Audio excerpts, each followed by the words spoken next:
Welcome to another episode of the I'm F.I.N.E podcast, where a couple of freedom-fighting, knuckle-dragging Neanderthals unpack the world of mental health as unprofessionally and informally as possible. I am Eric Peterson. And I'm Brad Stosiek. And today's episode is all about ayahuasca.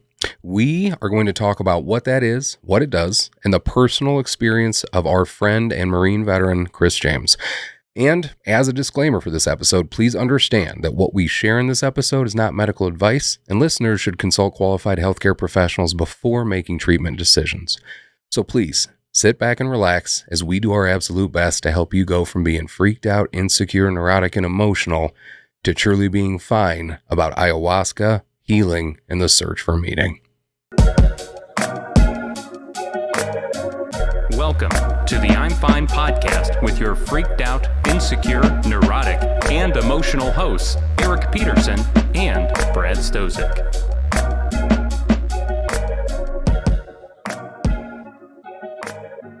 I didn't breathe at all. It's okay. I haven't done that in a while. It's been a long time. You know what I mean? Oh, It's yeah. been a minute, but man, it feels good to be back. It does. It does. We're here, slowly but surely. We're chugging along. Yes, we And are. we're doing it with our friend, Chris James. Chris James. And Brad has been fangirling Dude, no, I ever haven't. since Chris got here. Brad's been giddy. He's been very flushed in the cheeks, which is fine. I get it. Dude, trust me. It's not, I get it. I don't know why. But like, have a modicum of decorum. Try to be professional here, Brad. I'm sorry. You're right. Lord. You're right. It's fine. What's up, Chris? Feelings mutual. Thanks, man. How are you, man? Been doing really good, man. Ah. Really good. It's so good to see you again. Yeah, you too, brother. I'm so thankful to have you here. And I'm so thankful to be able to talk about what we're going to talk about. And again, as I'd mentioned, we're not here to tell anybody what to do. We're here to have an honest conversation about one veteran's experience with ayahuasca, what he learned from it, and how it impacted his life. But before we get into that, Brad, I need you to read the sources for me. Yes. What Yes. are they? They are the National Library of Medicine, Yeah. and they are Johns Hopkins University. Are there any others? No, there are not. Great job. I couldn't remember the last one. You did it, Ruth's Chris Steakhouse. It's not actually a source, but I didn't know if you were going to remember it or not. I didn't. Killed it, Brad. You did man. great. Thank you. So let's talk about what ayahuasca is. So ayahuasca is a psychedelic plant brew originating from the indigenous cultures of the Amazon basin and is used in spiritual and religious contexts. The term aya and huasca translate to spirit or soul, and vine or rope in Quechua, which is the indigenous language family of South America and the official language of the historic Inca Empire. So it literally translates to vine of the soul. The key ingredients of an ayahuasca brew are two things: Banisteriopsis caapi. Did I say that right, Chris? Better than me. Man, I practiced. And Banisteriopsis caapi is a vine, also referred to as ayahuasca independently, and another plant that contains dimethyltryptamine, DMT. Typically, the plant is a Psychotria viridis. If I'm saying that right, not even close. That's the one that I found. But there's some other ways to do it too. There are many preparations with various admixtures that are commonly called ayahuasca, but sometimes they may lack the key components required for the technical definition. And Chris, I know you've looked into this a lot too. So if you got anything, if I'm saying anything wrong or anything to add, please help me out here. Ayahuasca's documented history in the Amazon dates back about 150 years, although its exact origins are debated. Some scholars propose that indigenous groups in the Amazon have used ayahuasca for millennia, so 1,000 years. Archaeological evidence includes small ceramic vessels associated with ayahuasca rituals dating back to around 2400 BC, and shamanic snuffs containing bufotein, DMT, and harmine that dates back 1,000 years from the present in the present day Bolivia. Before gaining popularity in the West, ayahuasca was used in combination with other plants for medicinal purposes. It is regarded as a plant teacher with healing properties by various indigenous groups, such as the Shipibo, which is just fun to say, Shipibo, employed by shamans for diagnosis and healing. The term shaman loosely describes individuals who work with spirits using ritualistic trance states for healing and divination. In certain tribes, only the shaman consumed ayahuasca to diagnose diseases and determine appropriate treatments, believing that the ayahuasca's visionary state enhanced the shaman's abilities. That is one of the coolest things ever. Like, I've been going to the VA for like a decade. You know how much I would love to go to a doctor, and the doctor's like, hold on a second. I'm going to drink this real quick. I'll be back within about 6 hours. And then he comes back and he's going to tell me some shit. I bet it'd be way more entertaining than what I go through at the VA, and I'd be sitting there for the same amount of time.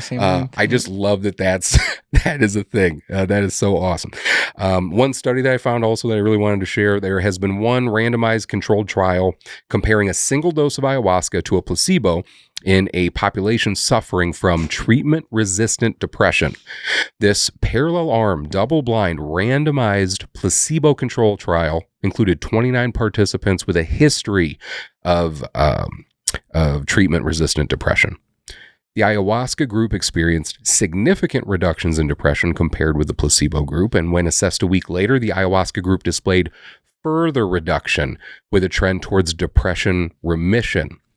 Current researchers are studying the psychedelics for potential applications in mental health, including depression, PTSD, and trauma-related conditions. While some early findings are promising, more research is needed before definitive conclusions can be made. Research on ayahuasca shows both potential therapeutic benefits and possible adverse effects, which highlights the importance of screening, supervision, and further scientific study.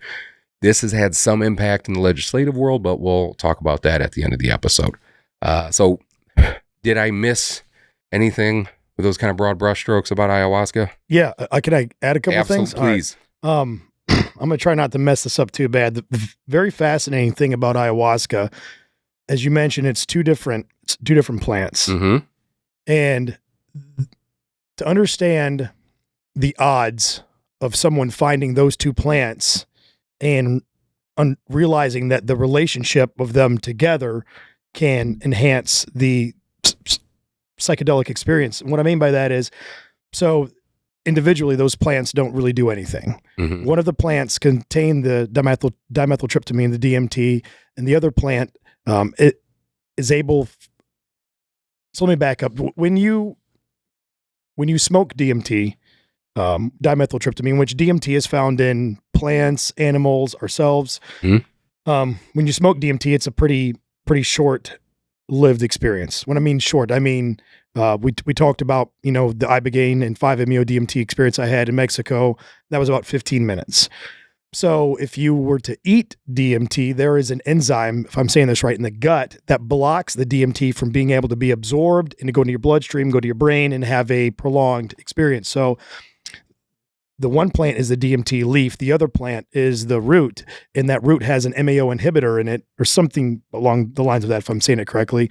And that MAO inhibitor allows the DMT to be absorbed, or it blocks like an enzyme or something in your stomach that allows the DMT to be absorbed into your bloodstream and have about a 6 to 7 hour psychedelic experience. So what's fascinating about that is if you think about all the plants in the Amazon rainforest, thousands of plants, maybe more. The ones that we know of, documented.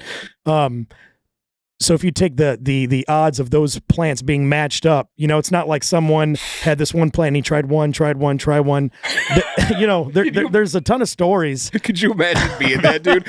Like, these two plants make a nice tea and it makes me tired at night. These two plants send me to the fucking moon. So the chances of those two finding each other on purpose are almost impossible, unless there's there's all sorts of theories that they had these indigenous people, there was visions through messages from deities, spiritual, advice, and it wasn't just an accidental thing, because the chances of it being on accident, it's like one in a billion of these two finding each other. Like I said, because they both have a specific property, and the fact that the marriage of those two together allow you to have this tremendous experience. yeah, that's just it's kind of the same thing with how to ibogaine, the root bark of the Tabernacle iboga plant, and the 5-MeO-DMT from the Bufalvarius frog. Like how the it's just super interesting to think about how these once upon a time what was the inception story, Right. Yeah. To figure out if I eat this, drink that, and lick that frog, I'm going to feel pretty great. In an order that would surprise you. Yeah. So, it is truly bizarre. And from the opinion of me, which is only somebody that's ever used psilocybin, from that perspective, when you talk about, again, and I know it's been beat to death, like the stoned ape theory and everything like that, but like for anyone that has had a strong psychedelic experience, I could absolutely see how somebody could come up with a religion and all sorts of other things and see another world and understand God and all this. Like, I'm like, no, yeah. I see how that could possibly, how psychedelics could have potentially played a significant role in miscellaneous pieces of human history. That's all I'm saying. It's possible, right? If you're telling me these guys were doing it for 1,000 years, like, come on, man, shit gets around. You know what I mean? Oh, yeah. Boat stops by. They're like, what's up, guys? You know what I mean? Just here to get some tea leaves. What's that? Fucking buy some of that too, man. You know what I mean? Anyway, sorry. That's how. What's that? What do you got? Oh, hell yeah, dude! I'll try that. It's like, hey man, what bag did you give him? It's like, oh shit. Oh man. Thank you. As you were saying, Chris, and please continue on. Was there anything else that you thought that was important that I didn't discuss? No, that was really it. Just that. The science between why the two of those are important. You can't have one without the other. If you eat the DMT plant, it's not going to be digested into your bloodstream. Right. And that's what that other plant is, that it blocks that, enzyme, if I'm saying it correctly. I think so. It's just wild thinking about how in the hell the two of those. Yeah. So it has to be some sort of a spiritual, something was called to somebody in order to know that, hey, I need to take this plant from over here and I'm going to walk 8 miles this way where this one grows. Right. I'm going to take the two of those or whatever. Yeah. It's just, I don't know. It blows my mind. I love thinking about it because it's super fascinating. And that person should be famous. You know what I mean? Whoever the first person was to figure that out, like, oh my God. Yeah. Now, before we get further into it, how long has it been since your ibogaine DMT experience, approximately now? So it's been about 14 months. 14 months. About a year and 2 months. So before we get into everything else, a little check-in on that. 14 months after your experience with the medicine, where are you at now comparatively to when you first got back? Yeah, that's a good question. I mean, because, for those that are listening, if they've ever done any other sort of psychedelic experience, it doesn't have to be, could be anything, could be MDMA, psilocybin, mushrooms. So there's a bit of an afterglow that comes with almost every psychedelic experience. So that afterglow has understandably faded since I've come home. But there's been things that have lasted quite a long time. Like it's one of my biggest issues we'll call it pre-Mexico was alcohol. That was a major issue. And that was caused by a whole mixed bag of things, childhood trauma, some military stuff, self-worth stuff, self-love. And, but alcohol was kind of my escape. And it's been, since April that I've had a drop of it. And it's continued to do it with ease, but I don't think about it. I miss the experience. Like I'd be lying if I didn't, because of my background, hunting and, college football, veterans, this organization, it's weird to be, in this environment still and not have beer, but I don't want it. So, which is kind of crazy because this last year has been super interesting living in this new body of mine that I'm not used to, not wanting alcohol to cope with stuff. And one of the main things that's improved since I came home from Mexico is being able to have this moment in time that I never had before where I can, it's weird. It's like, if you ever have a dream before and you're looking down on yourself in a dream. Yeah. Okay. So I have that a lot now while I'm awake, but it's it's not that I'm looking down on myself. It's like I have a moment to look at the situation from almost an outside perspective and see how I shouldn't react or how I should react. Before, it was just an instantaneous reaction, if that makes sense. Yeah. And I just wouldn't have that little split moment in time to, why am I upset right now? What's getting me, emotional, and how can I respond in a better way? And it's so weird because I've always been so reactive before. I have never actually taken a moment. So that's been super consistent since I've been home. The alcohol. So, I mean, all in all, man, not to get too long winded, but it's been really great. It hasn't been beautiful. It's all beautiful. I still am able to, experience pain and, get angry at my kids, frustrated with my wife. We've gotten arguments since I've came home, but sure. What? A husband and wife fighting in a year's time? No way, dude. I don't believe that. Not even for a second. Sound right. No way. But all in all, I mean, it's been wild because I haven't been. I mean, it's been 40, 2 years, 41 years that I lived the way that I used to live, and it's been this 1 year that self-love is a major thing for me. That's what I was going to ask. I was going to ask about that specifically because you brought that up before. How has that been? Awesome. Yeah. Man, I mean, it's weird saying that I love myself, but I truly love myself. I love who I am. I'm proud of me. Dude. I accept all the stuff that the bullshit that happened in the past. I don't let it define me. I don't let it hold me back. Well, it does define me in a good way. Sure. But I don't let it define me to where it brings shame or grief.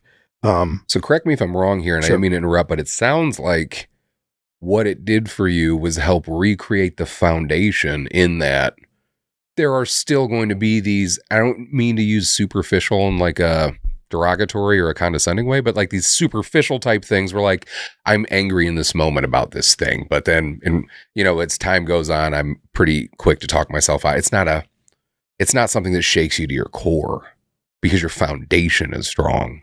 And I feel like that's the goal. It's not the moments of happiness and the sadness, because that's all fleeting. It's the baseline. Where are you at? Like your peace and your sense of self. And it seems like it's like your experience helped you with your foundation. Would you agree with that? That's a great way to put it. Nice. It's a great way to put it. Yeah, see? That's why I don't like talking about this stuff too much before the episode. I feel like I'm just like here right now, dude. You are here. I mean, kind of. What do you want to? I have so many questions when I listen. We haven't even got. I know. I'm just like taking it all in. Sorry. Yes. So still going pretty good. Going pretty good. Yeah, going really good. Okay. That's awesome. All right. Yeah. Did it one time and 14 months later. Yeah, but I guess I want to chime in and it's not all the props are on myself. I took integration really seriously when I came home because that is the secret sauce. You get what you give or get what you put into it. Yeah. Integration. Without integration, you're I think I can't remember if I mentioned this in the episode before, but I have had a heroic journey for psilocybin, over 5 grams. That night I got drunk. I had a beautiful experience, man. It was profound. I cried during the thing. I was connected with the earth, but that night, I didn't know anything about integration, and I got wasted. Mm-hmm. And so having the knowledge, the support from my wife, she has been, dude. So yes. I got to give her some major props because 90% of my success I contribute to my environment. 10% I contribute to me, 90% I contribute to my environment that I've built, and my wife is part of that. I haven't built her environment. She has helped nurture the environment that I'm trying to build. Yeah. And so that has made everything like, man, she'll give me, if she knows, like we talked about before, I have that, oh my gosh, like, oh, yep. And I'm having that, I'm processing, I can see myself getting upset. Like I said, almost after that third person, I can see myself getting upset because of this. Babe, I'm just going to step into the other room and take a chill. She's like, no, take all the time you need. Cause she knows, I mean, she has been a understatement when I say a rock, but she has been a rock since I've been home. And I think that is also the secret sauce to having integration, is having that support network that helps you integrate, Well, yeah, because without having to necessarily understand what you're going through, by just trusting you and loving you enough to just be like, to give you the support you need in that moment, I feel like takes so much of the edge off in that if there was any sort of conflict there, I feel like that would have just added another layer of anxiety to the current issue that you were dealing with in that moment. You know what I mean? So 100%. for her to do that is like you said, it's such a gift because it's giving you a little bit of peace by just letting you be whatever you gotta be. Yeah, that's awesome, dude. Okay. So now let's talk about ayahuasca. If we can would you mind talking about how we got here? Well, I'll start it, but I need you to kind of finish it up because you have a much different perspective. I got a call, very random call from you. Whatever day of the week. It was back in December of 2025, maybe November. It was a Tuesday. Was it a Tuesday? Mm-hmm. Tuesday. Yeah. Really? Yeah. Brad knows whenever you give him a date, he knows what the day is like. Watch. Oh, sure. February 7th, 2023. Saturday. See, there it goes again. Got a fact check. We pulled that off though for a second. We did for a second. Oh. Sorry. Anyway. So Eric gives me this call. Yep. And he's like, hey, I got something interesting I need to talk to you about. Have you ever heard of ayahuasca? And I'm like, yeah, I've heard of ayahuasca. And, you went on to explain that there was this gentleman named Troy, who I would go on to later meet, but I had no idea who Troy is, never heard of him. And that there was this organization called Vines and Valor, who they just deal with veterans and they get grants to send them to a retreat called Pachamama Sanctuary. And they partake in ayahuasca ceremonies. And it's through a selective process. You have to apply in order to do this. So you kind of asked, hey, hopefully I'm not saying it wrong, but you kind of wanted to see if it would be a good fit for our organization. And you had trusted me, not that I am in no matters subject matter expert, but in terms of our organization, you kind of leaned on me a little bit because of the ibogaine 5-MeO and all my research and just my tremendous amount of respect I have for plant medicine. And so that you had thought of me, which I was super humbled by. And I think before you even finish your sentence, I'm like, I volunteer as tribute. Yeah. Not that, I'm looking to just do every psychedelic of the book, but you were wanting to expand Project Headspace and Timing's resources in terms of, getting veterans the healing treatment that they may need. And you asked me if I would be interested in applying for a grant. And then we would worry about, funding or however to get there. But would I be interested in applying for a grant to go? It would be in April of 2026. And obviously I said, I do. And I'm like, so how in the hell did you find this place in Maine? Because it's in the United States, which is kind of weird because you're doing ayahuasca in the US. Generally you hear of people going to South America, right? They're doing ayahuasca. So I would like to turn it over to you to explain that story. I do not remember how he connected with a veteran friend of ours who I work with at the Veterans Assistance Commission named Ty. Ty's been on the podcast before. He was a corpsman of, I think, 12 years, 12 or 14. I can't remember, but great dude. And Ty, I think, if I remember correctly, because Ty has a pretty big TikTok following, and I wish I could remember his handle and I would share it, but he makes a lot of funny videos, a lot of veteran stuff, right?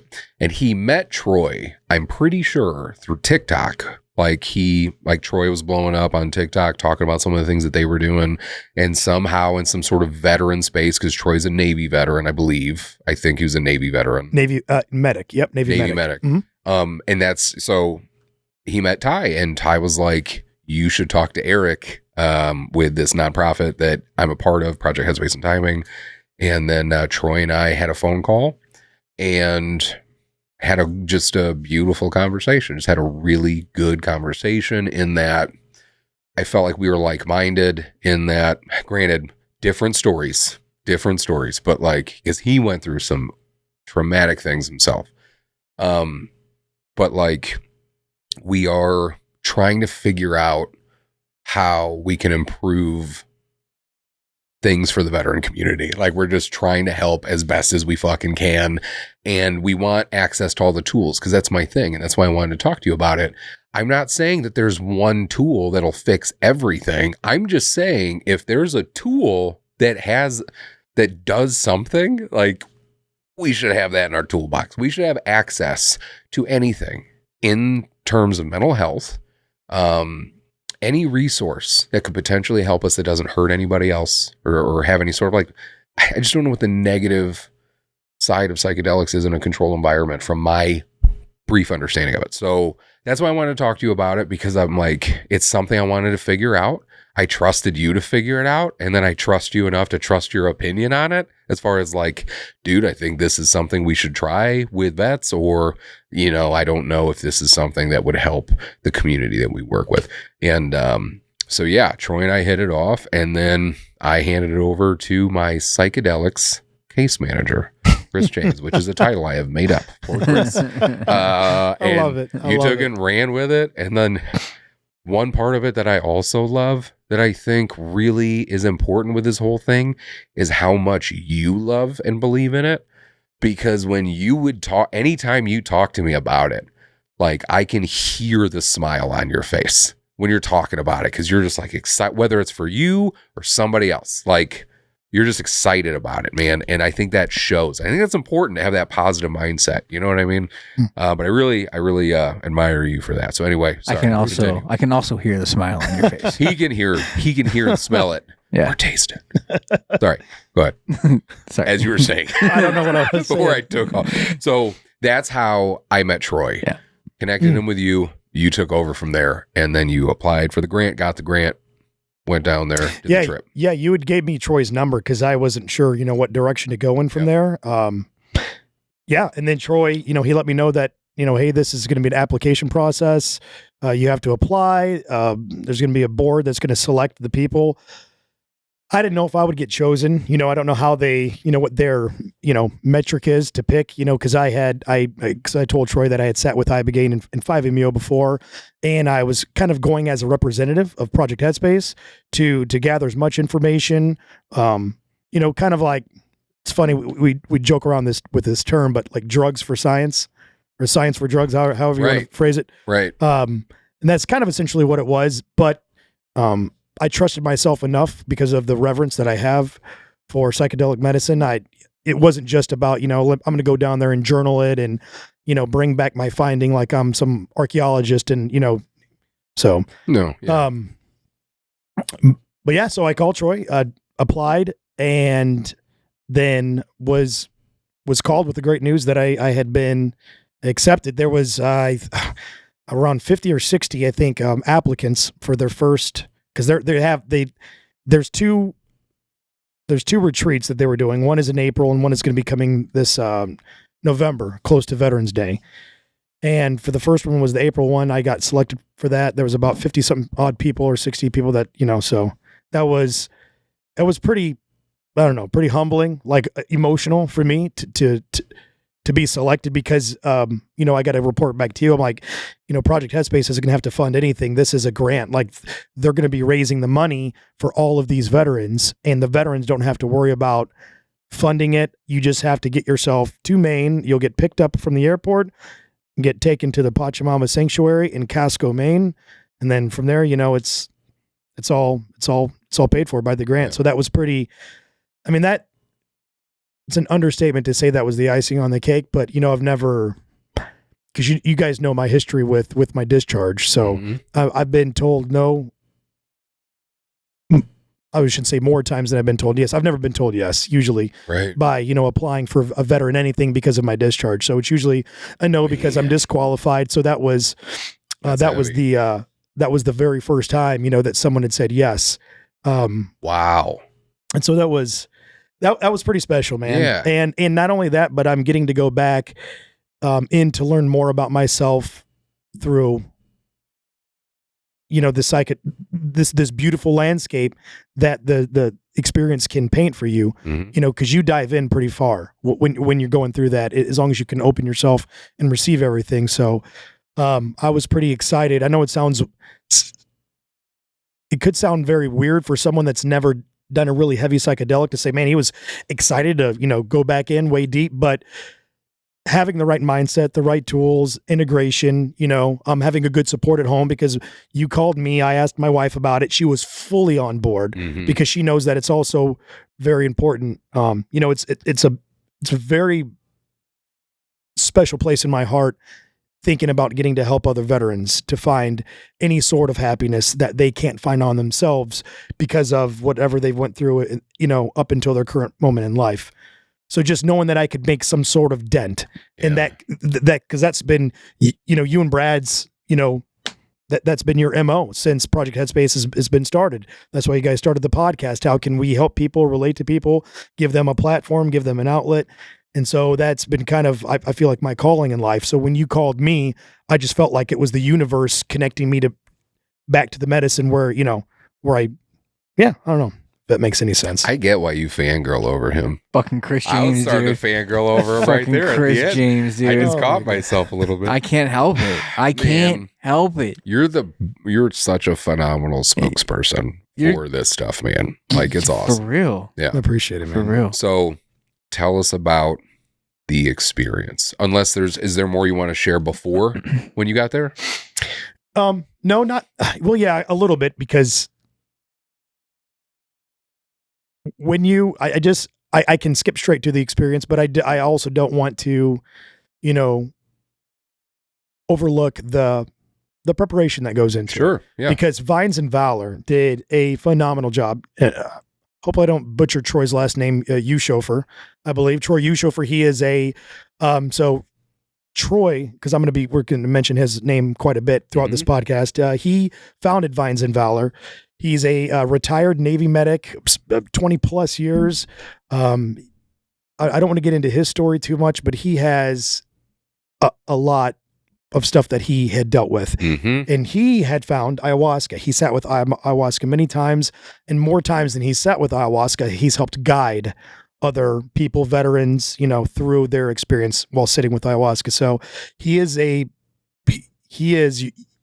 my opinion, you're kind of Mount Everest of ayahuasca, like someone who you would trust because of what he's, what he's been through, and then now he's advocating for it. So Troy built Vines and Valor. That was this organization that they send veterans to these retreats. They had a tremendous amount of, there's a backstory to them to help build, because with ayahuasca, just like anything else, there's a lot of preparation that goes involved. Your diet, they call it the dieta. No red meat, no pork, no caffeine, no processed sugars. A lot of this stuff, sex, masturbation was a no. In a couple weeks leading up, I see the smirk on your face. You're trying to keep it together until I said masturbation. Yeah, and you lost it. There's got to be some guys in the application process that when they get the masturbation, they're like, "Nah, man, I'm done." It's not for me.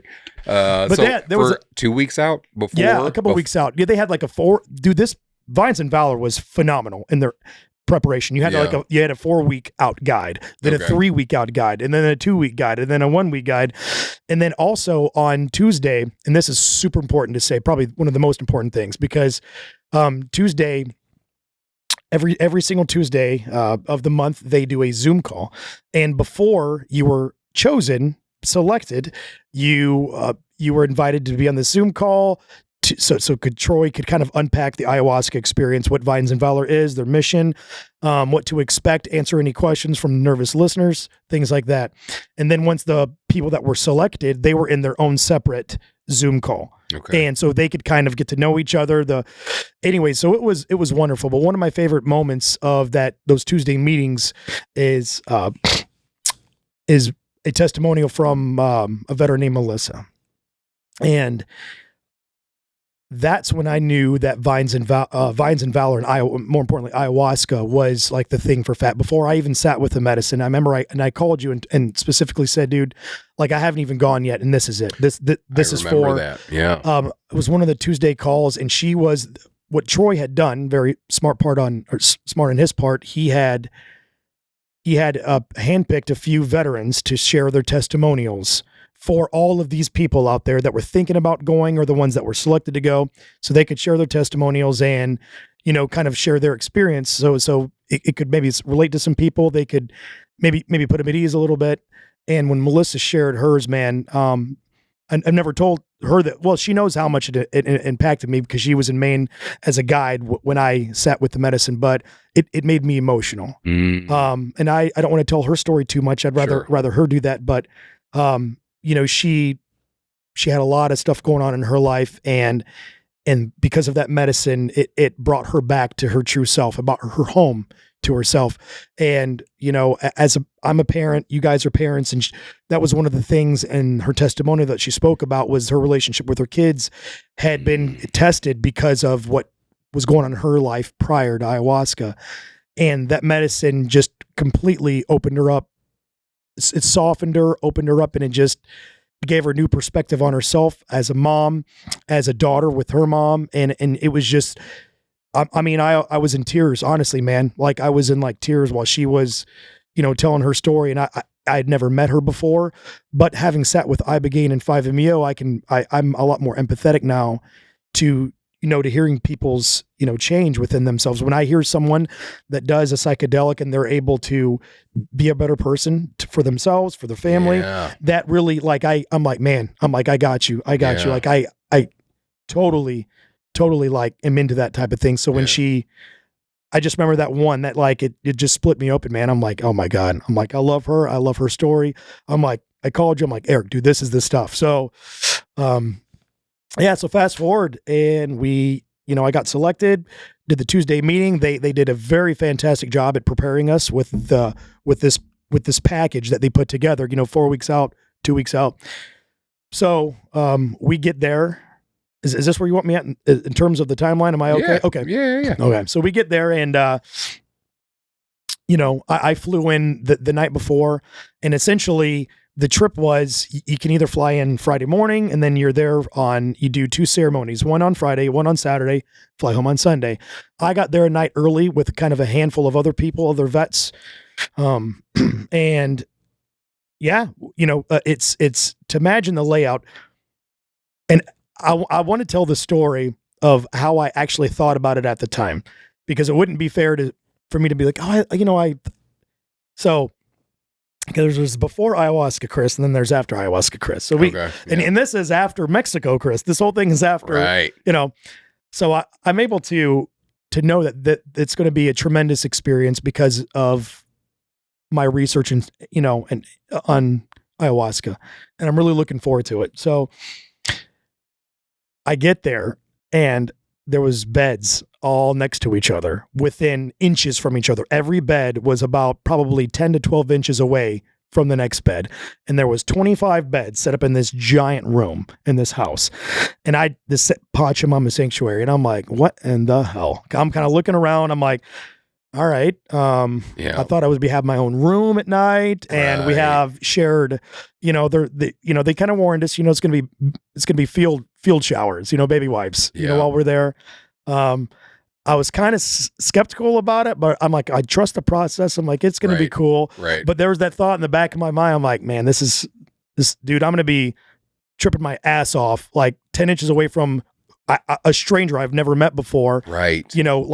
So either way, so we got there Thursday night. I see all the beds. It's whatever. There's a handful of us, and then Friday, the next day, they kind of start showing up in droves. And so everyone kind of shows up, and then around 2 p.m. on Friday is when they kind of kick off the hey, let's get to know each other a little bit. We went around the room, real short. What branch you served, how many years, where you're from in the United States, your name. And then Troy kind of led the group in the weekend and what to expect. He kind of unpacked, the different things that were going to be offered while we were there outside of ayahuasca, because there was a couple other types of medicines or ceremonies you could sit with, non-psychedelic. But I'll explain those in a bit. But yeah, that was kind of it to get me to that point. So very cool. Okay, so how long did that process take? Which one? From the application process to you going to the sanctuary? Application process, I believe, opened up January 1st of 2026. You were selected sometime in March, and then you went in April. I think it was like April 25th, if I'm thinking correctly. Okay. April 25th, I think.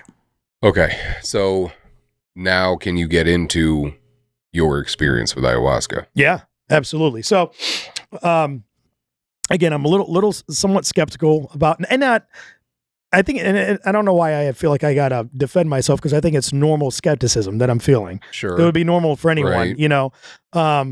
And maybe I'm defending myself because maybe I should have felt less skeptical having sat with, you know, stuff in Mexico, but either way, I'm human. And there's a tobacco called hape that you snort in your nostrils. Okay. And what they do, they take this blowpipe, and the pipe is hollow, and they pack a little bit of this snuff, this hape, I don't know, should call it snuff, but this ground up tobacco, they pack it in one side of it, and then they put that side in your nose. On the other side of this pipe, you have someone like a blow dart, and they blow, forcing that air, the tobacco. And again, I'm explaining this you know. That has to feel bizarre. So I'm like, I don't know about that. Yeah. I think I'm going to turn that down. I don't know about that. I don't know. I don't know about that guy blowing tobacco into my nose. And you know, in defense of Vines and Valor, we knew about this before we went. Right, Like sure, they told yeah. us all about, you're going to have a chance to do hape. They had, you know, It's different. They gave us videos of again, they did a great job, you know, right. setting us up. So they gave us videos to watch, explain what it was, its purpose. So hape is used, I really hope I don't screw this up, oftentimes in conjunction with ayahuasca, pre-ayahuasca, during ayahuasca, and post-ayahuasca. They have all sorts of strains of hape, the tobacco, that can help with all different things. It really, from what I understand, helps with meditation. I'm not big on meditating. I need to make more time to meditate. I just haven't done it. But it's great with meditation. Like, you snort the hape, because they have a hape pipe that's shaped like a V, to where essentially You just do it yourself. one end goes in your nostril, Hell the other yeah. goes in your mouth. You blow there, and it shoots up. So people do that a lot of the times before they meditate or before ceremony, ayahuasca ceremony. And it's been used by these people in South America. That's how it became a thing to use with ayahuasca. So they're used very much in tandem with each other. And again, ceremonially, for different reasons, you know what I mean? Like, I'm not going to explain like I know everything about hape, but it's not just like a one-all. They have different strains for different things, Right. Right. for different types of experiences, different ceremonies. So I said no to the hape. I was like, I'm all good, no hape before. And they gave you a sage bath before the ceremony actually began. So sage is, some type of sort of plant. Am I saying? Okay. And they burn the sage, and then they kind of give you a sage bath. So they like smoke it all over you. You hold your hands out, and again, everything was done with purpose. It was very beautiful. All of the staff members that were there. So there was 25 of us veterans that were there at this retreat, and I'm not sure, that between 10 and 12, maybe staff members. They were all dressed in complete white. The men, the women, all in white. It's like very pure, obviously looking, that, very beautiful. And Dumb quick question. sure. Were you doing this inside or outside? Inside where all those beds were? Or It's outside? I want to unpack what Pachamama Sanctuary is. Pachamama, there's a gentleman by the name of Derek, and he runs the Pachamama Sanctuary. Okay. This is his home. It's a house, very enormous house, enough that one room can fit 25 beds in very comfortably. I mean, there's Right. inches away from each other, but 25 beds in one giant room. And you have room for walking around. There's a fireplace in there. It's gorgeous. Gorgeous. Like, yeah, it's if you want to do ayahuasca, it's the place that you want to go do it. Everything, the decorations are with intentions. Like, it is very much set up to be the place to do ayahuasca. Okay. This place, it's at a house. So, it's in one room inside, and the hape goes around, the sage bath goes around, and then it's time to do the brew. And you do it in a 1 ounce shot glass. Okay. That's all that you're taking. That's it. That's the combined brew that was made by I think it was the shaman that made it. His name was Arakawa. And Arakawa was the shaman that was there when we did our our ayahuasca. So pre-ceremony, he blesses the medicine. He says a prayer over the medicine, and then he kind of talks to the veterans, and he did it in his native tongue, and there was a lady there that was there to translate. She actually was one of the veterans that was selected in the grant to go. Oh, wow. She happened to speak, Spanish, and so she was able to translate, and he, kind of explained of what he believes ayahuasca is, and kind of almost like a pep talk, essentially. And then he did a prayer over it, a blessing, if you will, and then he invited us all to the altar one at a time, and they had a little altar, and then he poured it, from a pitcher that it was previously made, this brew, and 1 ounce at a time, and you go back to your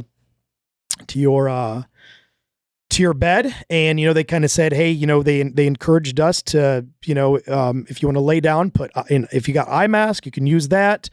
And for the first probably hour to 2 hours during this experience, there was like spa music on, very relaxing, and spa music. If you've ever been on Spotify, Johns Hopkins has a very interesting playlist.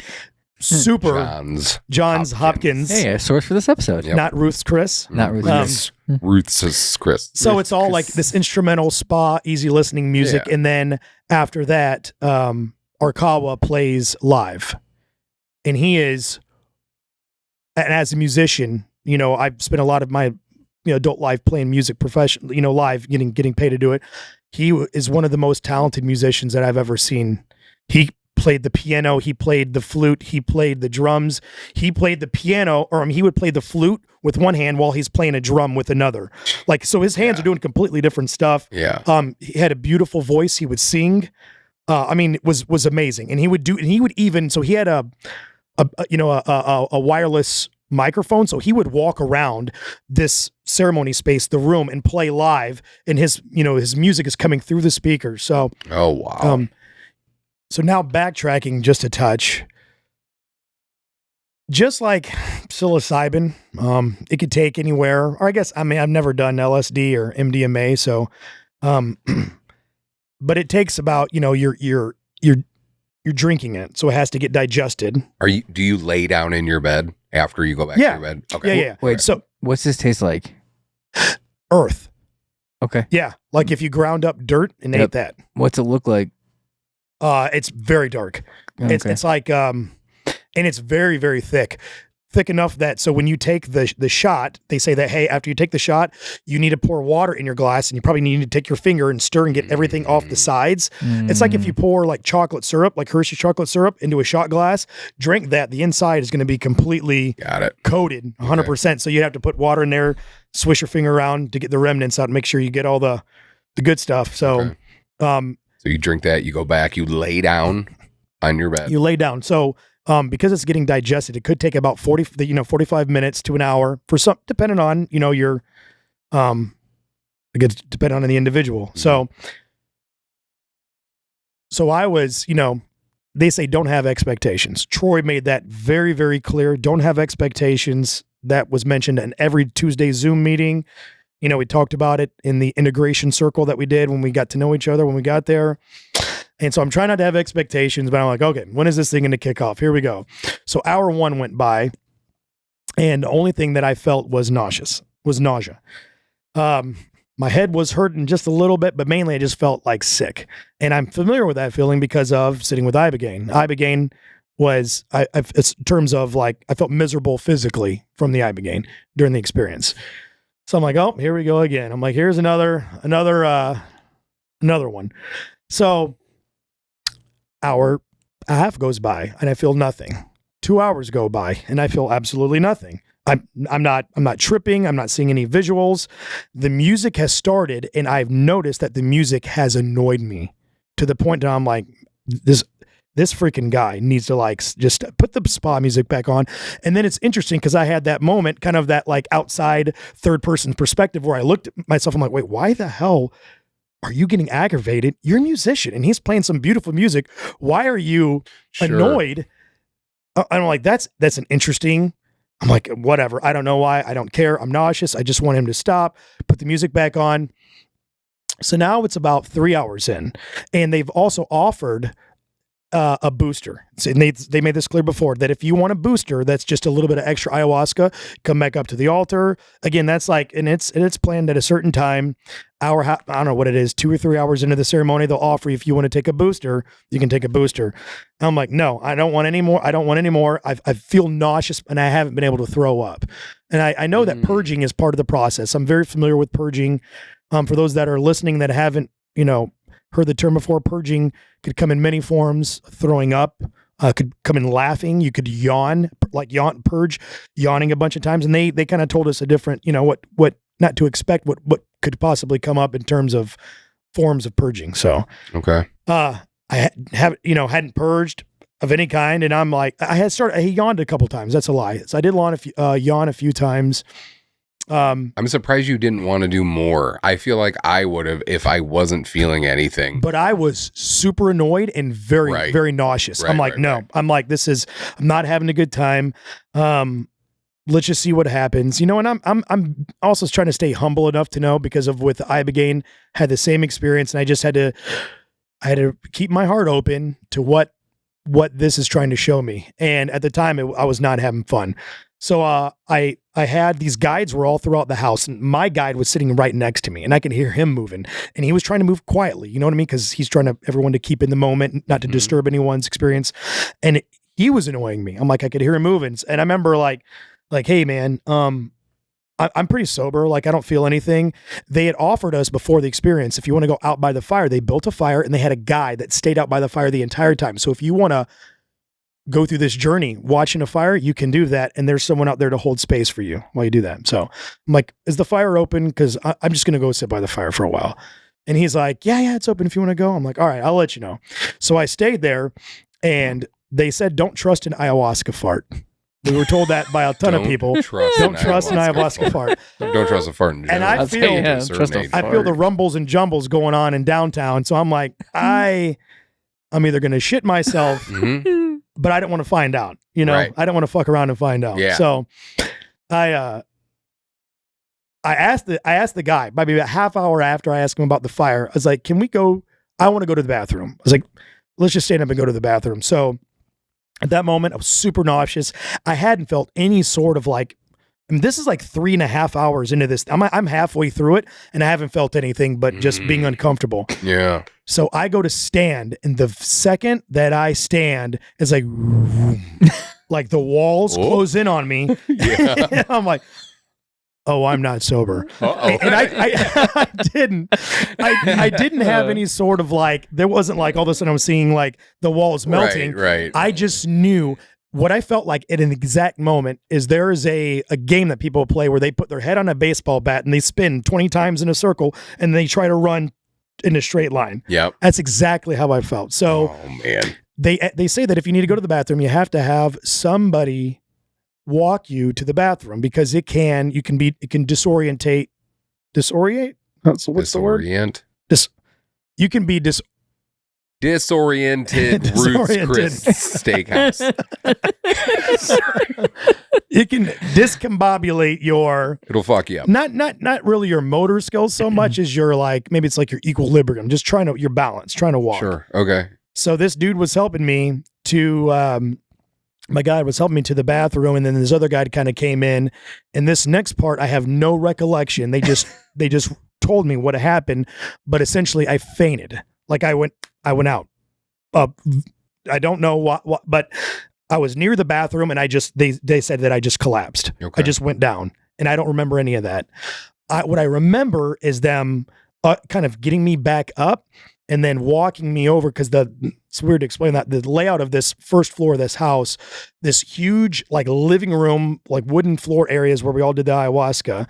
And then kind of behind that, they had more of a common area, like a kitchen, not a bar with alcohol, but a bar you could sit around and eat food at. Yeah. So I was back by the kitchen area, by this kitchen island, and they had sat me down, and I could hear them talking in the background, and I wasn't sure what they were saying. And then I heard is he okay? Is he okay?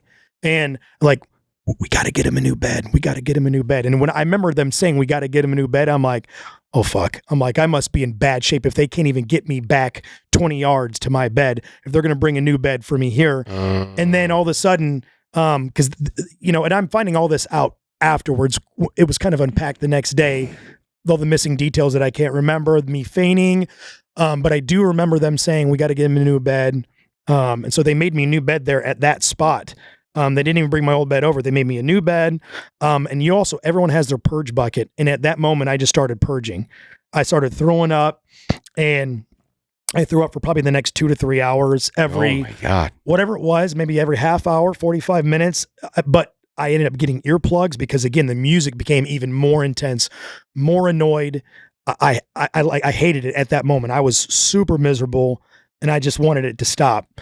They offered me Happy a couple of times because they said the Happy will help kind of, it won't help, like, it's not taking like an anti-nausea pill where you take it, but it can help bring up whatever is not agreeing with you on the inside that the medicine doesn't agree with, and it'll help purge all that out of you. Therefore, through the purging, you can feel a little bit better. We all know after we throw up, we feel a little better. Right. But I hadn't felt good from all the throwing up I had done. They just thought the Happy would maybe get the rest of it up, if I'm saying it correctly. So I didn't want the Happy. I'm like, no, I don't want it. I just wasn't also thinking clearly either. Right. Hindsight, I'm like, that would have been the smart move to do. So, they had told us before the ceremony had started that when it ends, we're going to offer you food.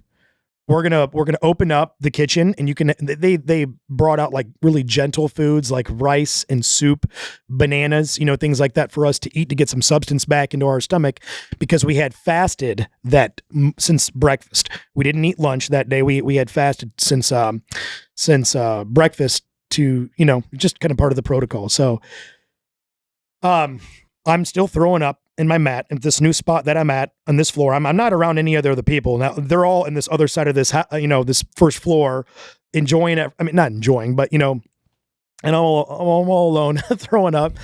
And all of a sudden I look over and I see people at the bar eating, and I'm like, oh my God, the ceremony's still over. And I just kept, I felt horrible because they're eating their food over there and I'm still throwing up over here. I'm like, so this ceremony is officially over and I'm still sick as a dog, like throwing up, very uncomfortable.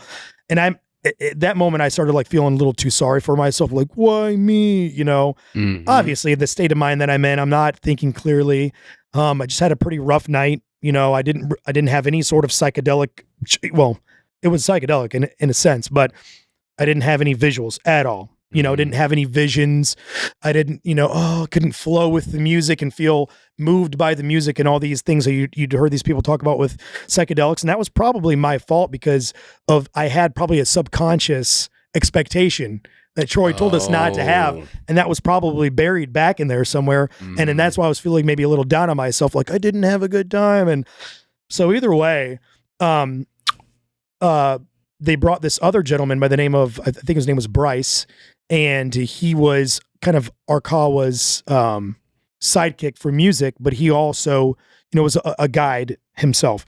And he had some sort of something in a tincture that said, this will help subside the nausea a little bit. It's not going to take you out of the experience, whatever you're experiencing, but it might help counteract the nausea. I'm like, yeah, it's whatever, so he dropped a few droplets in my tongue. And this point, we took the ayahuasca Friday evening around 6 or 7. So it's around like 1 or 2 in the morning, I think.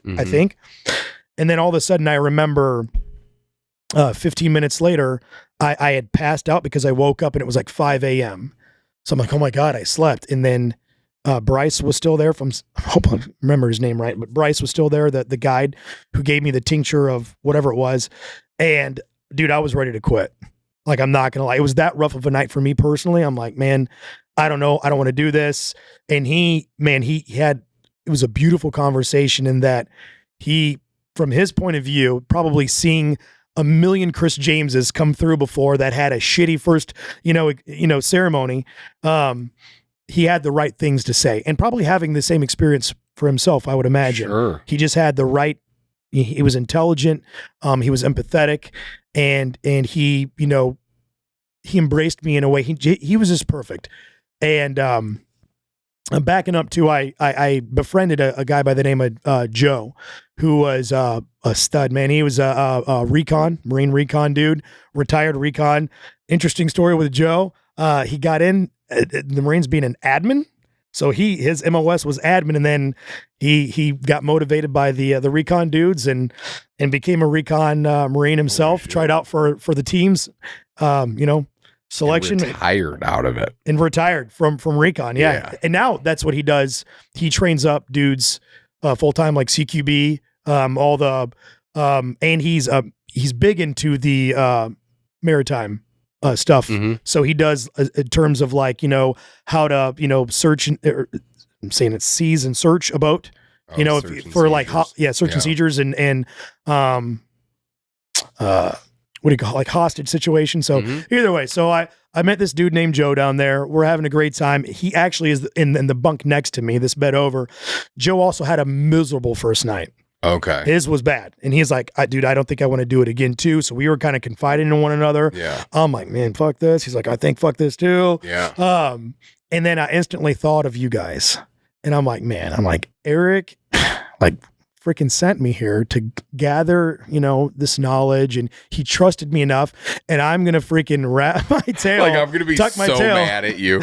And after having this terrible experience and just vomiting violently. Like, no, you keep vomiting, Chris.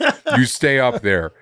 I would have been so angry. Sorry. But you get where I'm, I felt a bit of pressure because of, and I was selected by this board of people through Vines and Valor when someone else could have had my slot. Right. And here I am thinking about quitting. And I'm like, man, you freaking punk. Like, you can't do that.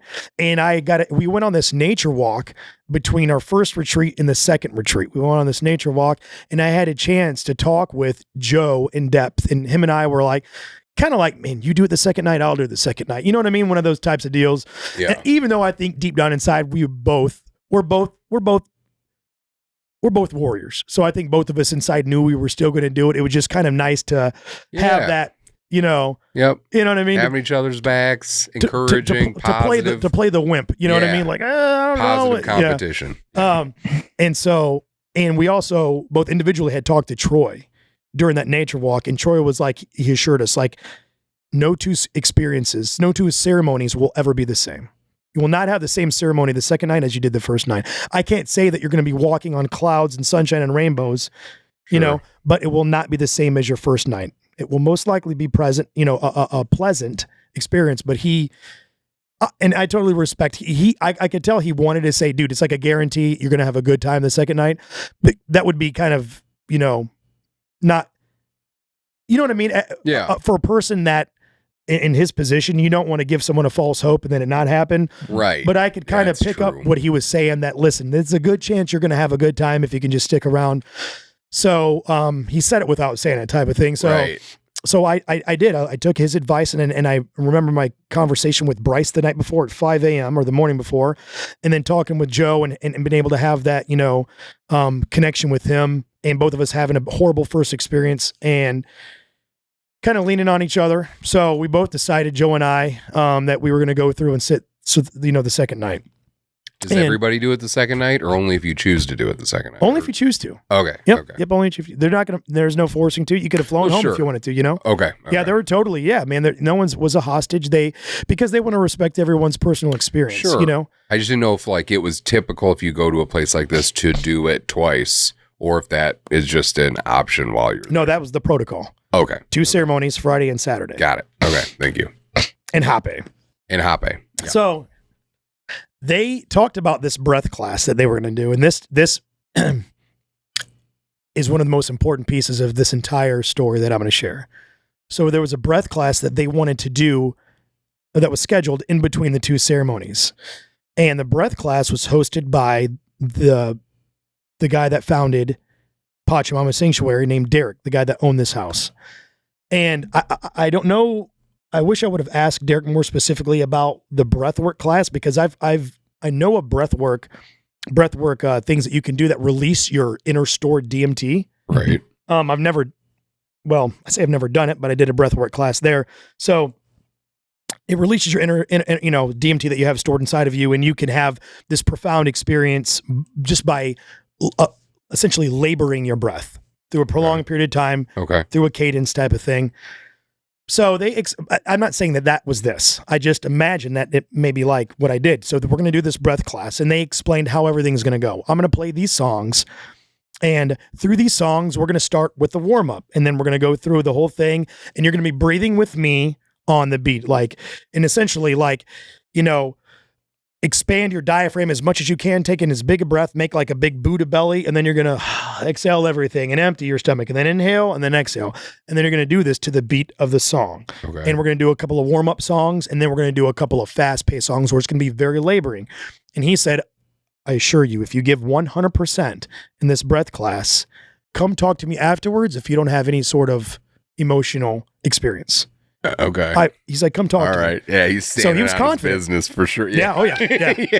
So you did this breath class after you took the... After the first one and before the second one. Okay, gotcha. And I had made up my mind that I was going to do the second one already. Joe and I kind of talked about it. We went on the nature walk with all the 25 vets, talked to Troy, and then Joe and I talked. We decided we were going to do it, and then we go to have this breath class. Gotcha. Okay. Breath, I guess class. I don't know what, how to coin that.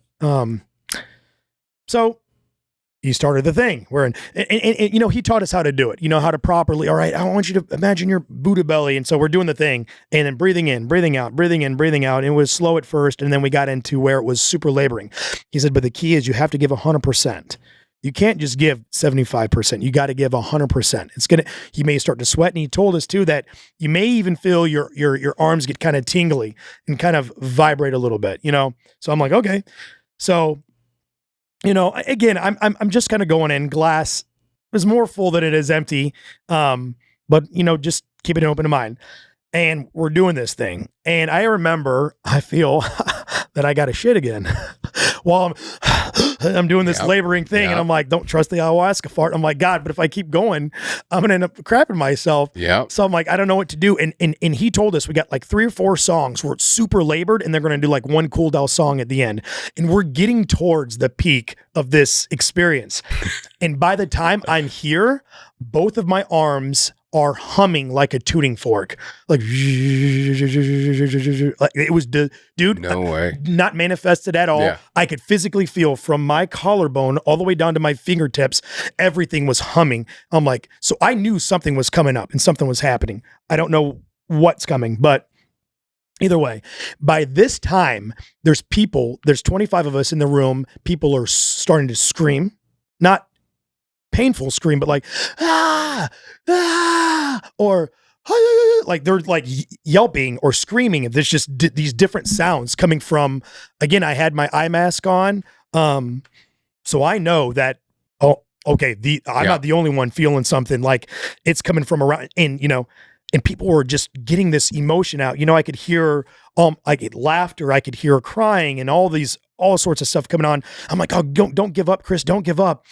And I started to back off just a touch right before the last song. So the last song is getting ready to start to play. And all of a sudden, I started feeling this emotion come on to me, and that I didn't expect. And it was this wave of sadness. And then I just started bawling, and I couldn't even help myself. I don't know where it came from. And I started feeling sorry for myself, not in a sense like, oh, you poor man, but like, I am so sorry you ever had to go through that before. And I didn't know where this was going. And all of a sudden I was pulled back to the room. And in the first, podcast I was on with this, I went into detail about it, but I was pulled back into the room, and I was watching my dad hand me the gun to commit suicide with. And I was watching this, and I was looking at myself, and I was getting to experience what it was like feeling sorry for that. I was 13 at the time. So it was, even as sad as that may sound, it was also a beautiful experience, because I was getting to experience, like, I'm so sorry for you, my child. He was me. He's not my child. Right. But this was this emotion, and I was seeing it with this eye mask on. I wasn't hallucinating. This was just this vision that popped in my head, and I was feeling sorry. And I was like, man, I'm so sorry, Chris, that you ever were put in that opportunity, and what that did to you, and the amount of the butterfly effect that had on the rest of your life before Mexico. And I'm so sorry. And I was just crying for myself and weeping for myself. And I'm like, in my 5-MeO DMT experience that I talked about last time, I got to feel that self-love. And I got to feel all the, I got to love myself again. And so I was feeling all those emotions were all of a sudden pulled back to that breathing exercise that we did.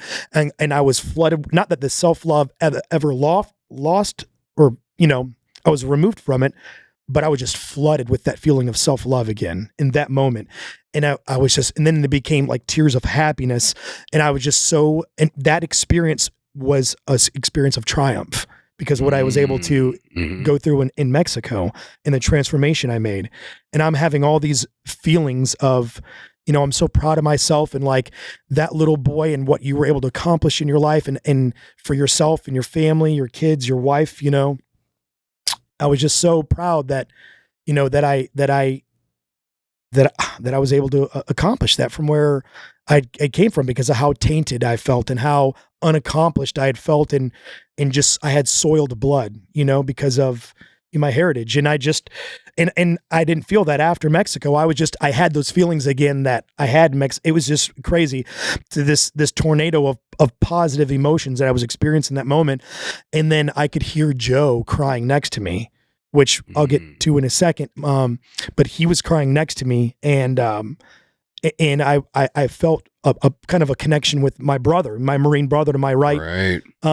Cause he was like 10 inches to my right, and I just felt this connection and he's obviously going through something. And I was like, and I felt sad, not sad, but I was starting to cry for him a little bit, that he was experiencing some sort of emotional purge himself.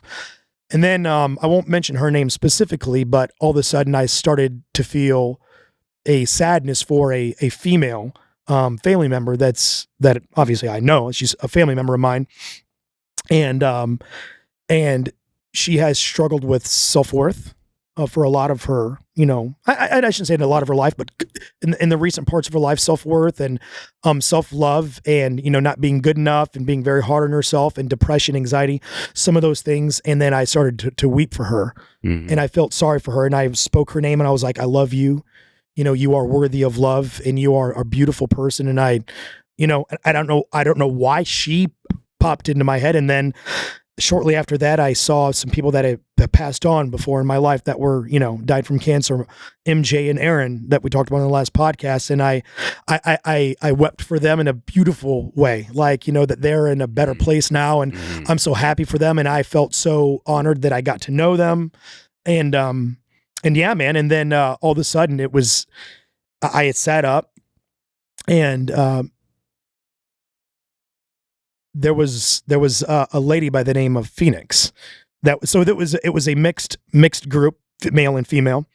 I think there was maybe like five females, 6 out of the 25, something like that. And she was one of them, and she had seen me crying. And now the ceremony is over. The last song happened, the cool down song, and I'm still like kind of at this point I was, had sat up in the fetal position, kind of just weeping and being in that moment, and people had stood up and started moving around, and I was still kind of crying, sitting with those emotions. And she walked over to me and she said, hey, do you mind if I hold you? And her and I hadn't even spoke a word yet to each other. And I said, no, I don't mind. And she just wanted to hug me. And maybe that's what do you mind if I hug you? And she sat down next to me and she just hugged me and hugged me and hugged me. And then she had these bracelets. I forget what they're made from a certain type of,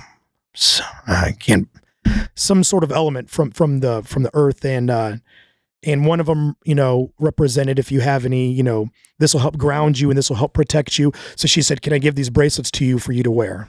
And she had no idea what I was going through. Right. She just felt called. She called and in that moment, I was so happy that those beds were near each other. Mm-hmm. Like my perspective completely changed at that moment. Mm-hmm. And I'm like, man, because I got to experience my brother to my right and whatever he was going through. I got to experience all the people in the room that were getting this emotional release. And I know that it was beautiful because I heard laughter and I heard tears and I heard people screaming and getting these primitive yells. And And then what happened with third, and that one moment, my entire perspective changed. And I'm like, man, I would not have this any other way. I'm like, I totally get why they have all these beds here next to each other, because our energy is connected throughout that room, and that creates for a better experience for everyone versus doing it in solitude. Having everyone there, because you can pick up pieces of energies from different people, what Brad or Eric are experiencing, and then, that is kind of in tandem working with each other. And that's part of the ayahuasca experience, because if traditionally, even in the popular, we'll call it the commercialized industry of ayahuasca in South America, you're not doing it alone, you're doing it with other people. Like when Aaron Rodgers, he talks about it on the Joe Rogan podcast, when he went and did it, he wasn't all by himself. He was doing it with other people around, and in that moment, I understood exactly why. And we weren't doing ayahuasca. We were just doing this breathing technique. And that Derek dude, I found him afterwards. I'm like, man, dude, you were totally right. I had this emotional release because Derek was Derek? Derek was the owner of he founded Pachamama Sanctuary. Right. Okay. The owner of the house. And he also conducted this breathing class. Okay. And I found him afterwards. I'm like, dude, I had the most beautiful emotional release, and I told him about it. And without getting into Joe's story too much, he had a pretty emotional release. He had a lot of guys. They were in Afghanistan on a mission, and he lost half of his team in a very horrific way. This wasn't like, they were blown up by an IED type of thing. That was some pretty, you guys know how they can be, the savages over there, how, the insurgencies can be. So it was kind of the, we'll just say the worst of the worst, how they were murdered. Yeah, that's true. How they were, their lives were taken in, and he had been sitting with that for like 16 years, and he hadn't been able to process it. And he had this release he was able to actually let this grief kind of not move through, because we always walk with grief hand in hand. Mm-hmm. To people that say, I don't want to grieve, grief is a normal thing, and it's a healthy thing to do. It's just learning how to walk with it in a positive way. And he had learned how to do that in that moment. And I hope he didn't mind me saying this, dude. And I got emotional for him, and either way. So that was kind of everything leading up to the second ceremony. The second ceremony was I kind of identical to the first in terms of the sage bath, and then they offered you the hape. And now that hold on a second. Sure. So that whole experience that you just had wasn't even the second. I also thought it was a second dose. No, that was from the breathing ceremony. That was it. Jesus. Dude. Like, what? Excuse my language, but it was dope as fuck. Oh my God. The whole time I'm thinking like, that's the ayahuasca. Like, oh man, he has his ayahuasca trip. That was just from the breathing exercise. That's it. Dang. Good Lord. Second dumb question. When everybody is in it, and because you're also close to each other, are people like moving their hands and touching, hitting, or anything? Because on accident, because I'm envisioning all of these beds in a giant room, 10 to 12 inches apart from each other, and that people are laying on the beds with blindfolds, but because you're feeling and going through your experience, like, are you just laying there and you're not moving? Are you moving? Like, the few times I did take off my eye mask to maybe, out of curiosity, look around the room, not a lot of movement. Most people were pretty stationary. Okay. Some people had sat up. Some people were kind of like, like they're kind of dancing with their hands, shaking their hands, but no one was like flailing around. It was nothing like that. Okay. I'm just trying to wrap my mind around this. Okay. Thank you. Yeah, that was all from the breathing. Wow. And dude, I don't want to, I don't want to short sell it. Is that how you say it? Yeah. Short sell it too much. I think so. Yeah. But it was wild. It was, I knew I was smart enough because of just being open-hearted and open-minded, and the willingness and humility of these medicines. I knew that it was the potential of something magical was very probable. I just didn't know what. And I didn't expect that, not that to have expectations, don't have expectations, but I'm like, man, like it was wild. And to think about that was my experience. And all these other people in the room were having their own profound emotional release. So it wasn't just me, man. Like Right. multiply it by 25. That's powerful. Whatever this breathing thing did, that Derek obviously, learned that from something and then incorporated that. That's obviously something that was done with intention, on purpose. Sure. In between the two ceremonies, man alive, was it powerful. So, And this is timeline wise, you did the first ceremony on day 1, day 2 of getting there? yeah, day one. Day We'll just one. call day one was Friday. Everyone kind of flew in that morning. Mm-hmm. We did like the integration circle at 2 p.m. Mm-hmm. Ceremony started at 6 p.m., ended around 1 or 2 p.m. And then, dinner was served. Everyone slept, got up the next day at their own pace. 9 a.m., group circle, talked about the night before. We all went around the room. I'm like, it sucked. I hated it. The music sucked. I didn't like any of it. I just threw up. I ended up at some shit random to bed. Arkawa and all these guys. Fuck you, Bryce. Like just talking mad shit about mad at everybody. Like, No. wasn't No. that bad. No, But no. You were understand. Yeah, you were But yeah, to frustrated. speed line it, yeah, we did the integration circle, talked about it, went around the room. I wasn't the only person. Joe and I weren't the only person that didn't enjoy the previous night. Some people had a fantastic time, But either way, collectively, it was a wonderful. It was also wonderful for them to share their experiences. Mm, Then we went on the nature walk, came back, did the breath work. I'm like, what the fuck was that? yeah. Then they're like, all right, about an hour after the breath work, it was time to start the second ceremony. They said, don't go too far. Second ceremony starting in about an hour. And then the same thing, sage bath, hape, except this time I did do the hape. Yeah.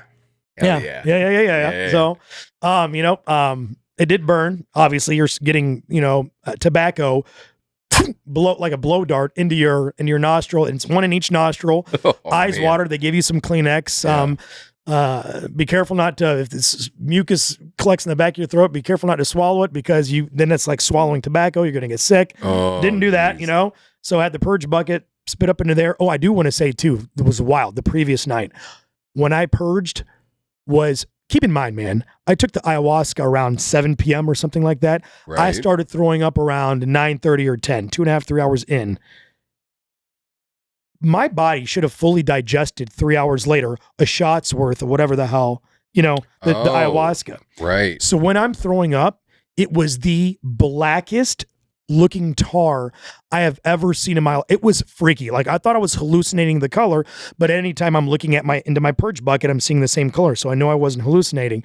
And it was in there because they clean out your buckets, they'll exchange if it gets too nasty. Yeah. And I could see the next morning, the black remnant still in there. Oh my God. So this black tar, I'm like, I had consumed it 3 hours ago. How am I throwing that up 3 hours later? It should have been almost fully digested by now, but it's like the blackest tar that it was freaky. So I'm like, okay, now in my sober state of mind, the morning before the nature walk, I'm like, okay, my body was obviously trying to get rid of something. So, but either way, so now it's the second night. I did the hape, snorted it, got my sage bath, went to the altar, and they told us before the ceremony began, we're going to give you the choice. If you'd like, you can have a small dose, a medium dose, or a large dose in the shot glass. Oh, and I said, I'm fucking all in. Let's go. Full send. Love it. Yep. Oh yeah. As Amanda would say from Maine, if she listens to this, she's like full send. That's the option. They also offered us in between the two doses some sort of eye droplet you put in your eye that I'm not even trying to explain it. It's supposed to release something, maybe help you receive the second ceremony better, I think. Okay. So I didn't do that. I'm like, I don't want any more pain. Yeah. I'll just do the hape for now. I'm dipping my toes in. Right. Okay. So, so they, again, got the sage bath, go to the altar, and Arkawa, same guy, Yep. said, okay, how much? And I said, well, first I asked him, I told him I wanted him to pick. I wanted to let whatever happen. Sure. Like, Okay. whatever is supposed to be, you pick. And then he was like, you're picking. So I'm like, I looked at him and I said, grande, because he spoke Spanish. I'm like, grande. And he said, yes. I said, yes. So he filled it up all the way to the brim. Oh, and man. down the hatch it went, water, swished the finger, make sure I got everything in. And went back to my room. And exactly like the first night, they put on the spa music for like the first hour or whatever. And then he starts performing live. And at the end of it, Bryce starts performing with him as well. Mm-hmm. So nothing like the first night. Within about 30 minutes, in 30 minutes, they have candles kind of throughout the room. These like, they're electric battery powered candles, you know, that you see in like wedding decorations, the little white puck with like a little tall plastic, you know, fake flame. So they have these all throughout the room. And, you know, that's what we hold up in the air if we need help too. If we want to go to the bathroom, we hold the candle up. They come to us. So these candles are everywhere. And all of a sudden I could see, you know, candles can have a halo if you like relax your eyes. And I could, without relaxing, I just could see these like halos throughout the room. I'm like, holy, it's time for the eye mask. I'm like, something's starting. That did not do that, you know, didn't happen the night before. Then all of a sudden, before I knew it, I'm taken into this sort of, it's really hard to explain this next part, even almost more hard than the I Began in 5-MeO. I'm taken into some sort of matrix, some dimension where, molecules, they're not like straight lines. They were made up of like wavelengths, molecules, energy, you know, that were going this way to and from. They were going side to side. They were going up and down. And at some point, you know, understand too, for those that are pessimistic listening to what I'm saying, you know, you're on a psychedelic. So all of this is in your mind, but my personal opinion, this is something that's probably buried in your subconscious or in your, you know, talk about the human consciousness. Yeah. So you're seeing something. Yeah. Oh yeah. With my eye mask on. Right. And I'm seeing it like it's more real than with my eye mask off. Right. And then I was shot into these lines, and I'm experiencing what is the music. And what I realize is I'm inside of the notes of the music. Holy shit. And the wavelengths that the music is, you know. Little different than the night before. 30 minutes in, I'm in music right now. I am music. I am music. Well, Brad's not far off, because that came shortly after I experienced. So I'm in these wavelengths, because you know, music is sound waves, frequencies. Are you like yourself, like your being in these wavelengths, or are you the wavelength? Great question. I was in the wavelengths at first. Okay. So I'm like, I mean, I don't have fingers. I can't see like myself with like my feet. Oh, hey, they're my Crocs, you know, you know, whatever. So I am like, I'm seeing all these geometrical lines up and down, left and right, to and from everything. And then all of a sudden I realize I could see, because they're playing this like John Hopkins type of instrumental spa music. And then I could see these wavelengths that would match whatever the music was doing. And I realized that was the frequency of the music that I'm listening to, these sound waves. Holy shit. And then I shot into them, and then all of a sudden I became the music, and I was experiencing whatever the emotion that the composer felt when they wrote the music. So it was the sadness, it was the happies, it was all the stuff. Whether or not that's what they felt, that's what I felt, if that makes sense. Yeah. You know, I'm not going to say, oh, that person definitely experienced, you know, sadness. But what I felt like I was experiencing, whenever the emotion that they were going through when they composed that piece of art. Wow. And so I was feeling everything that the composer felt, whoever, not knowing who they were, man, woman, where they're from, but feeling whatever they were feeling when they wrote it. And it was sadness, it was happiness. And then I got so far into this dimension that I got scared. Like, am I fucking coming back from this? Yeah. And they told us before that you can ask questions, because ayahuasca, which is I should have brought this up an hour ago, is a feminine medicine.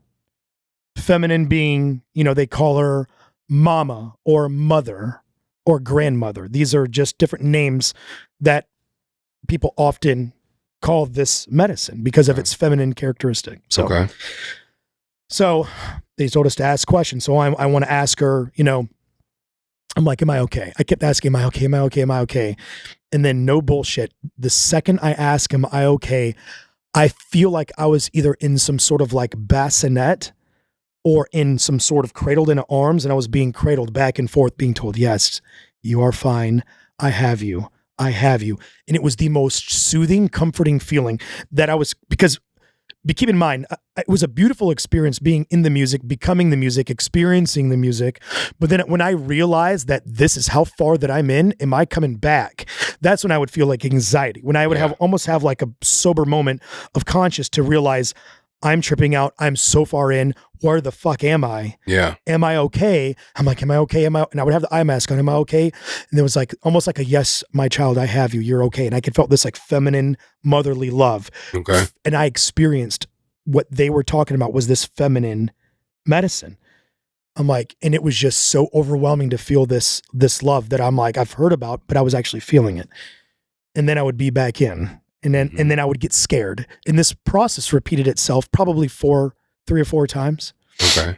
And then I saw my children. So at this point, Arkawa had started to sing.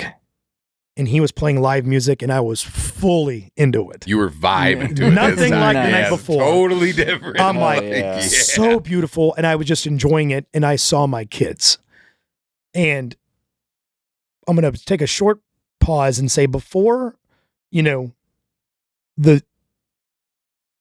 went to Maine, they talked about having intentions. Set intentions. What would you like to get out of the experience? Where do you want to grow? What do you want to let go of? So that dude, and that was like, I felt so blessed because of your phone call to me that I was able to jump back in to that space. Like, okay, the Ibogaine 5-MeO did amazing things.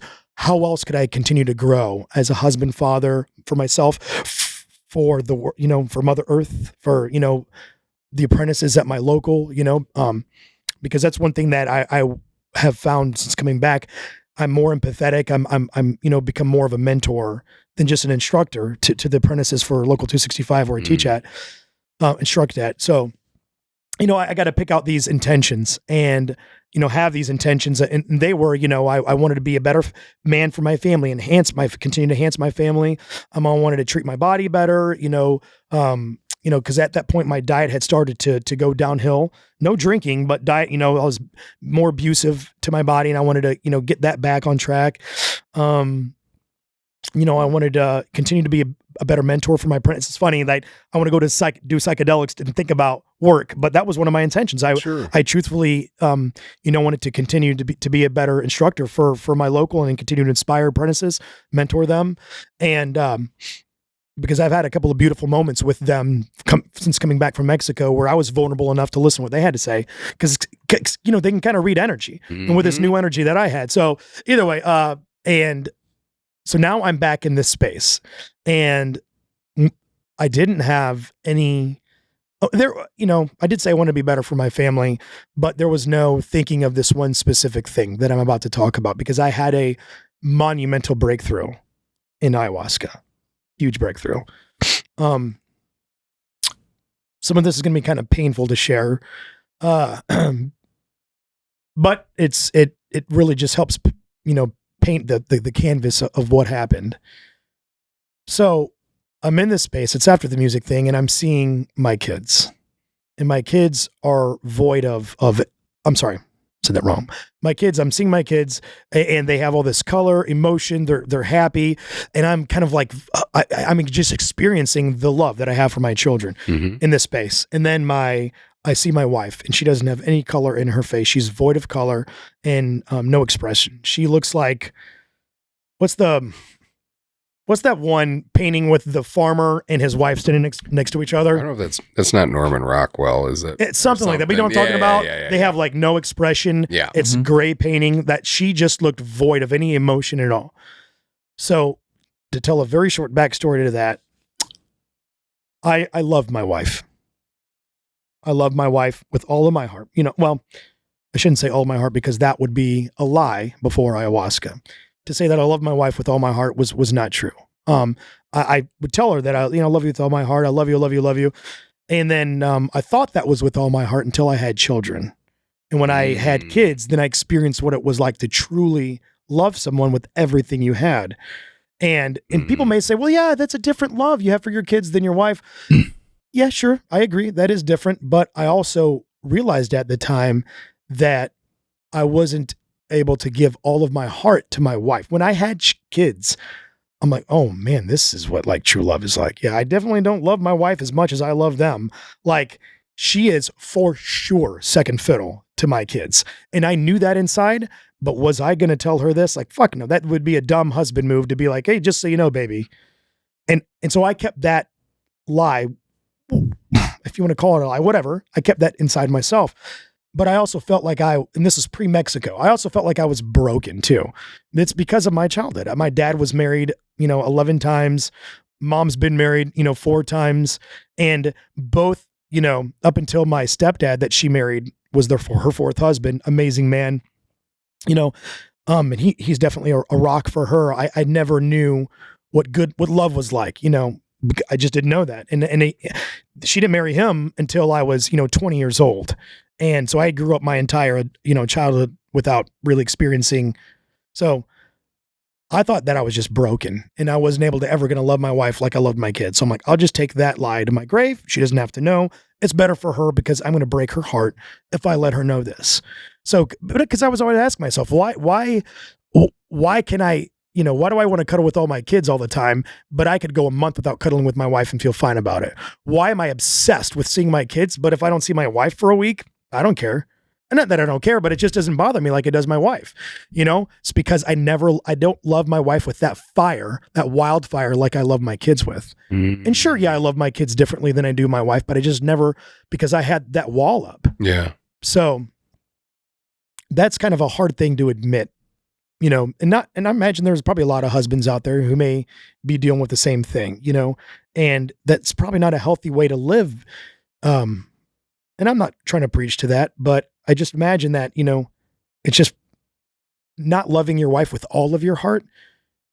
You're shortchanging them. You really shortchange, is that right? The marriage. Yeah. And your relationship with one another. I mean, that's just going to be a ripple effect downwards because your kids are going to pick up on that. And that's the love that they're going to learn. It's better than what I learned growing up. A light year's better, but but they're going to pick up on that. That's the love they're going to learn. Why Right. mom and dad don't hold hands all the time. They don't Right. kiss all the time. They don't, they're not that affectionate. They almost coexist as roommates type of thing. They don't really fight a ton. And, they're great together, but, Right. So now I'm in this experience and I see my wife void of color, does no emotion on her face. And I realize exactly what the hell that means. I'm like, because I don't love her like I love my kids. There they are with all the color and laughter in the world. And here she is dry as a bone with emotion and color. I'm like, yeah, I understand what's going on, I think. And so then I ask the medicine, I'm like, okay, what are you trying to show me? And I remember there was this huge shift. All these lines, these patterns, the geometric figures that were going up and down these waves and frequencies all came together to form 4 letters. And it spelled out as clear as freaking day. It spelled out L-O-V-E, love. I was like, what are you trying to show me? And all of a sudden it spelled out love. You need to see what love is like. And then I sat with that feeling for a few moments and I just kind of like manifested for a second. And then, no bullshit, my heart started to race. This wasn't anything I was, hallucinating. I could feel my heart in my chest and I've started to get scared, that something was going to happen. And why is my heart beating harder and harder and harder and harder and harder?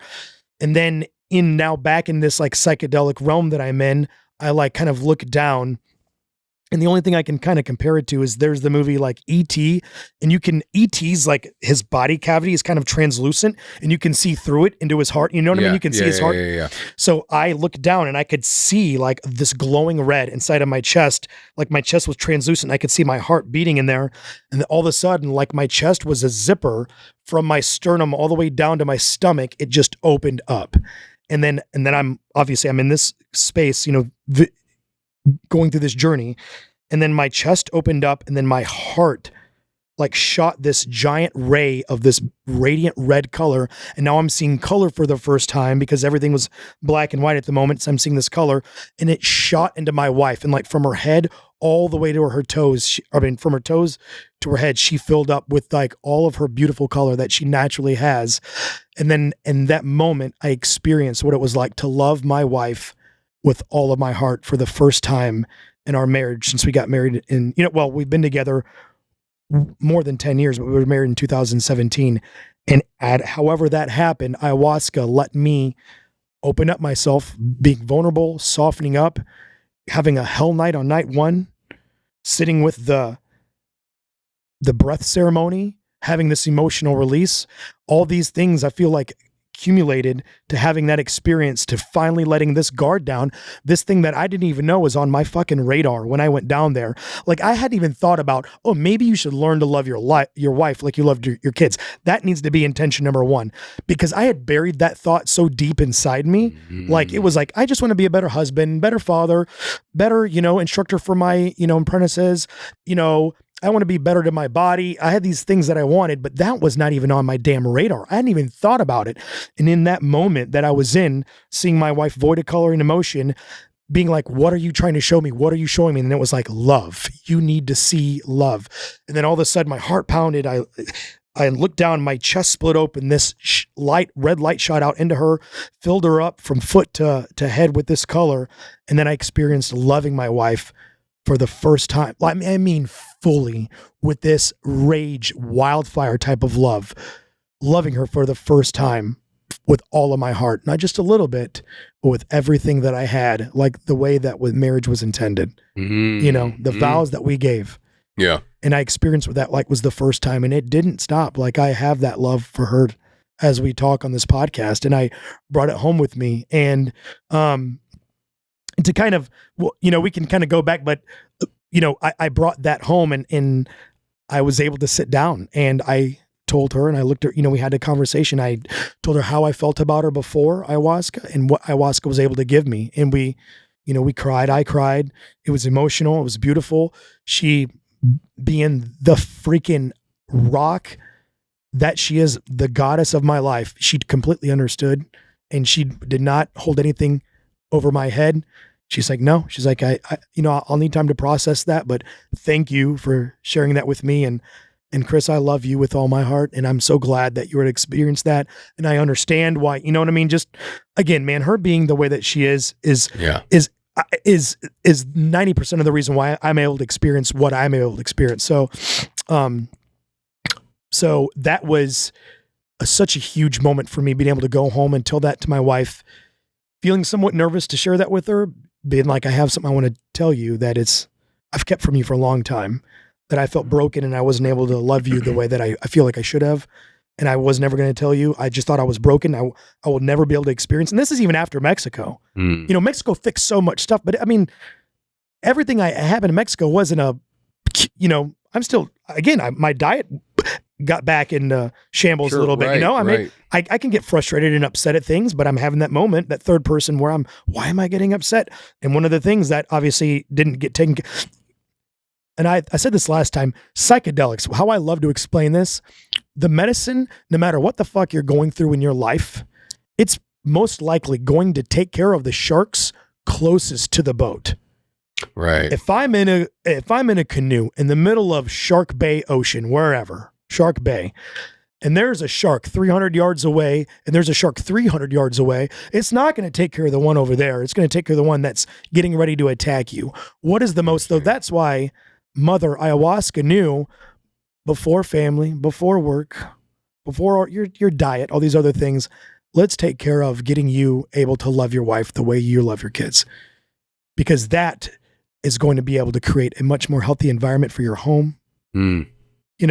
Now you can talk to other husbands that are maybe experiencing this and share, I don't know, man. It just was this full circle kind of, I didn't fucking expect it. And it was it was the thing that I needed. She knew it. Ayahuasca knew it. She gave it to me. And, going back to how this, I didn't know what to expect. I kept an open mind, but I'll be damned. It rocked my socks. I mean, I didn't know that was going to be the thing I was going to do. The one thing that I kind of got off my radar, but in hindsight was the most important piece of myself that I needed to work on. And it took care of it, man, because I experienced loving myself with everything. And I know how to love my kids with everything. I just didn't know how to love my wife with everything, but it taught me how. So now, being somebody that's only experienced on the psychedelic side psilocybin, and having the experiences that I've had, with varying dosages and everything like that. Obviously not in nearly the type of environment as you had been in both of your retreats, but I have had multiple times where I've had a pretty profound psychedelic experience, and at the core of it was a deeper appreciation for relationships, to include my wife, where I've had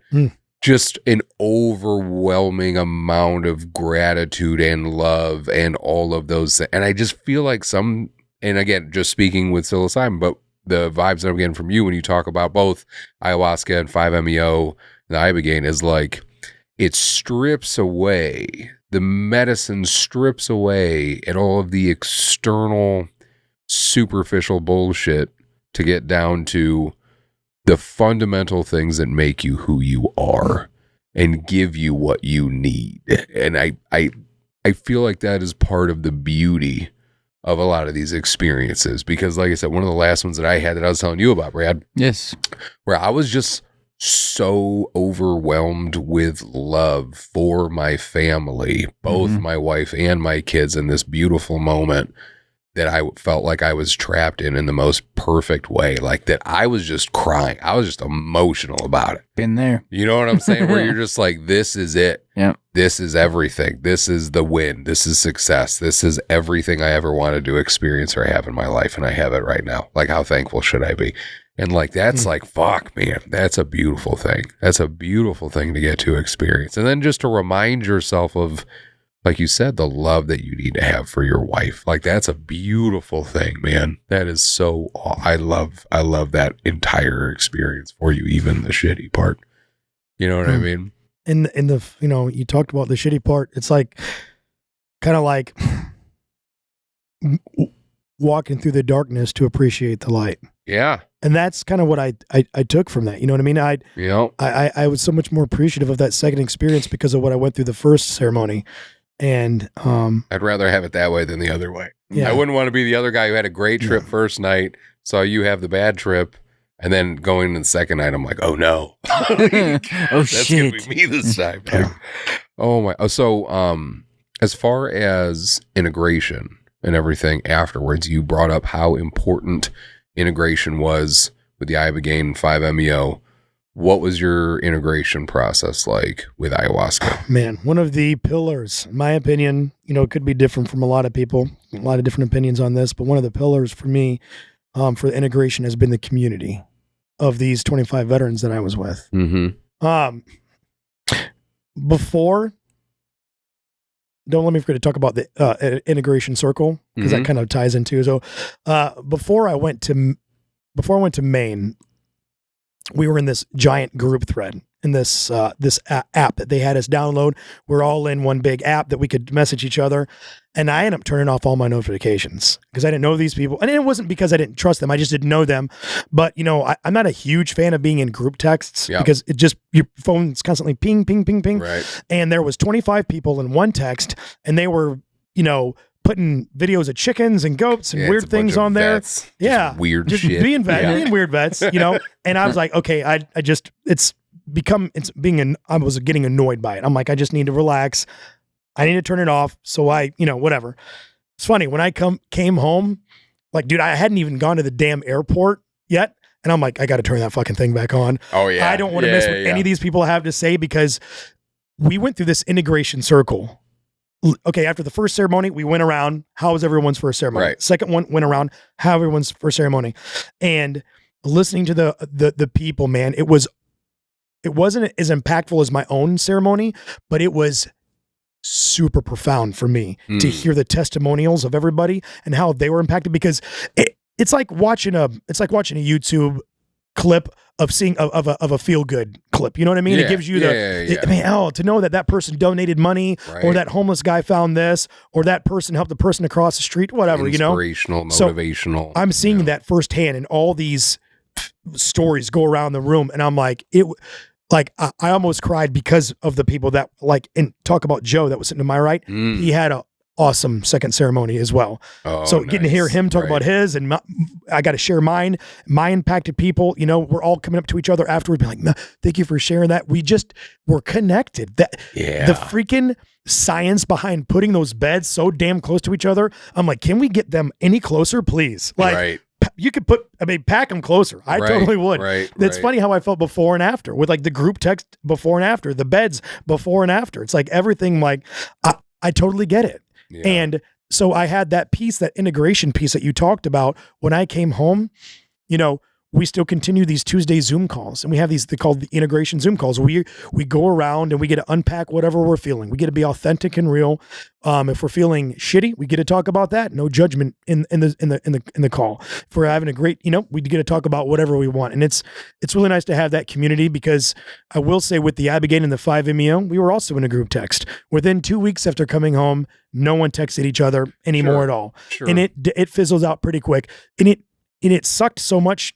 And it sucked, but it like was such a bummer for me that I, in the group chat, reached out to one of the people from Ambio, like that worked for them. I'm like, is this normal?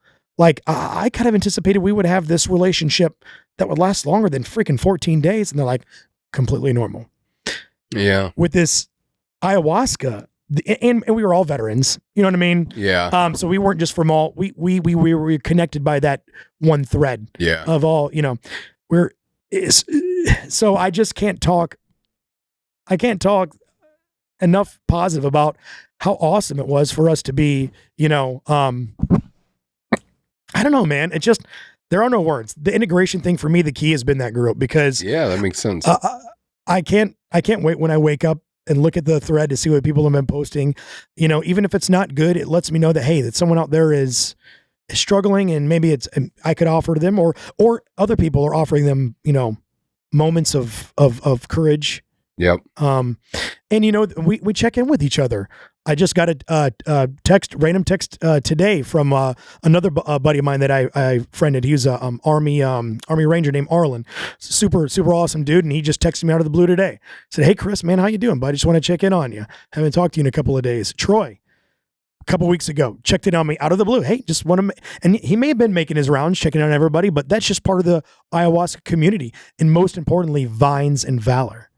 Like, I would have to say that the success rate of integration for Vines and Valor has to surpass the success rate of these run-of-the-mill commercialized ayahuasca places that are out there. You know what I mean? Because of the community that we have, the Tuesday Zoom calls. I mean, dude, I've been home since it's been April that we went, and we're almost, you know, 2 months later, April, May, June, month and a half, 2 months later, and these calls aren't going away anytime soon. They're going to go up all the way up most likely until the November retreat, you know, which is wild. Yeah. So the integration has been, for me, my secret sauce has been hidden within the personalities, the stories of these other veterans that I got to share my experience with.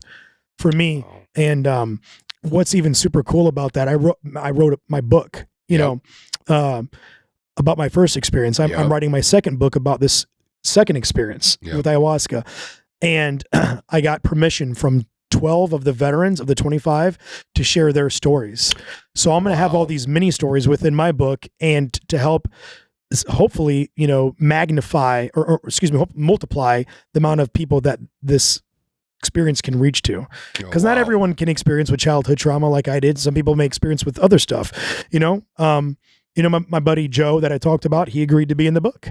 He's a recon dude, and maybe other recon dudes. That I was a conventional Marine. I wasn't in the infantry. So you know what I mean? So the diversity of the people that are going to be in this book will help hopefully reach more people, and all the proceeds from this book will go towards sending more scholarships to Pachamama, specifically veterans. That's beautiful, man. So, and that's another part of my integration. You know, I get to, because they say journaling, so I get to journal and continue living my experience, and in not long I'll be getting, you know, all the other experiences in from these people that gave me their permission to write their story, and now I get to relive their experience. It's just my integration has been, for me personally, it's been going really well since I've been home. So, man. That is amazing. Brad, where are you at with all this? You got any questions? You got any thoughts?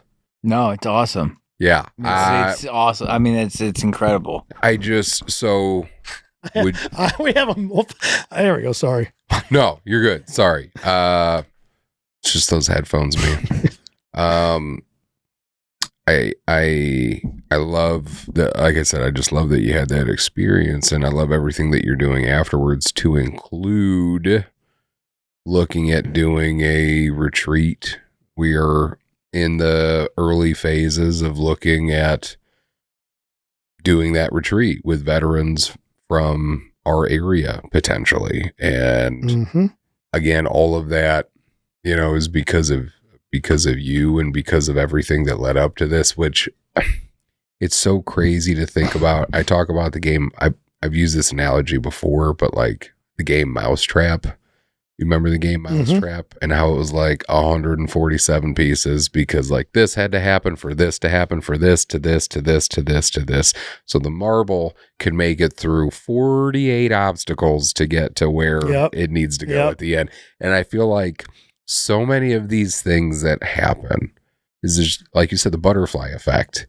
It's impossible to know how much good can come from things like this when you hear of the amazing positive experiences that it has on the people that do it. So again, back to what we said in the beginning, it's not to say that there's one solution out there, but if there's something that's out there that can make you a better person to your core of who you are, it's something that we should talk about, that we should see what we need to do to make it more accessible and have the right clinicians and smart people involved so that they're going through the processes correct as far as vetting who's going to go and how it works and who should do it and who shouldn't do it and things like that. Like, we have to continue to dive into it. And I've been honored. Like, I just got back. I went to DC this year. I went to DC a couple of years ago. And when I went to DC a couple of years ago, both times was to talk to members of the House and Senate about I was just advocating for the veteran community. And the first time I went 2 years ago, it was to advocate for the VA to do a study with MDMA. The VA was ready to do the study. This wasn't a knock on the VA. They, from my understanding, to the VA's credit, they were like ready to go. They wanted to do this study on MDMA and its efficacy with PTSD and depression and anxiety and things. And they just needed to get it. I think they needed to get the drug rescheduled, I think, if I'm saying that right. And so we needed signatures from the House and the Senate. We went there. We were able to get a ton. I think not a ton, but I think we got like 50 or more signatures. And then literally like a month ago, I saw the news and I was so fucking, I think you were the first person I shared it with.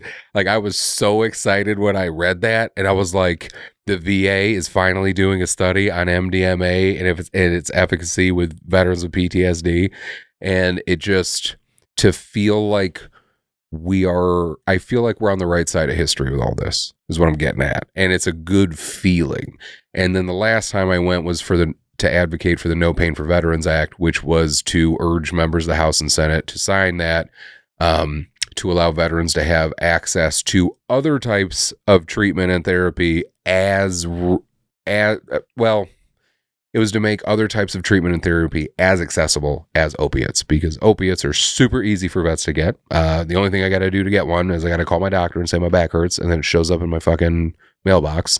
And again, sometimes you need them. Like, I'm not shitting on opiates, but I've also seen veterans develop very severe addictions, in my opinion, that either started with or was exacerbated by opiates. So I'm just saying, because you can make them for pennies on the dollar, we should also have access to all of this other shit that does stuff, that does insanely positive things. Like, we should have access to that. It's not fair that that's not as accessible as this medication that you could take and become severely addicted to, that some asshole makes billions of dollars off of.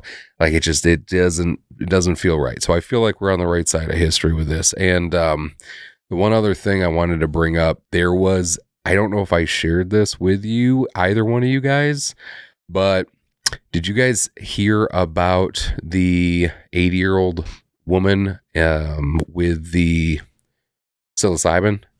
It was recently. So this 2026 case study. So this year. This is happening. This just happened, and I think this was released within the past week. But that's my algorithm being my algorithm. Soon as it came out, like I got a notification on my news feed like about this story. So the patient was a Japanese American woman with a 10-year history of advanced Alzheimer's disease. 10-year history. Before the treatment, she was primarily nonverbal, barely able to speak in single syllables, and required full-time care. The treatment, and this is with psilocybin, but she was given an initial oral dose of 5 grams of the Enigma strain of psilocybin mushrooms. Her initial dose? 5 grams. 5 grams. Strap in, buddy. Wrap the fucking Band-Aid off. Fucking go. Jesus. A month later, she received a follow-up dose of 3 grams. I'm like, all right, 3 grams after the 5 grams. Man, that's probably still a a walk lot. in the fuck park. Yeah, but 3 grams a month later. Here are the results. Roughly 19 hours after the first dose, she began speaking spontaneously. Over subsequent weeks, she showed vast improvements across motor, memory, and social domains, including regaining urinary continence because she was incontinent before, the ability to dress herself, and the ability to engage in conversation with a sense of humor. Now, this went back, and on the medical scientific side, they're still saying, well, it's not a cure. It's not a cure. Researchers explicitly stated that the improvement was temporary and did not cure or reverse the underlying Alzheimer's pathology. And I'm like, all right, asshole. Like, I get it's not a cure, but can we, like, this person had Alzheimer's for a decade and couldn't speak with over a syllable at a time, and you're telling me they did 5 grams of mushrooms and all of a sudden she's cracking jokes and you're like, nah, man, I don't think it's a cure. Fuck you. It's something, science. dude. It's something. Like, Yeah. go show me a pill of yours that does that. I'll fucking sit here and wait. You know what I mean? Like, crazy to me. So I just, again, while there's still so much we have to learn and there's still so much that's out there, I feel like it's undeniable now that there is real substantial improvement and it's like, man, I think like we were talking outside, I don't use this word. I'm not trying to say this. I don't know how I'm trying to say it just to exaggerate, but like, I do think it's historical in terms of mental health.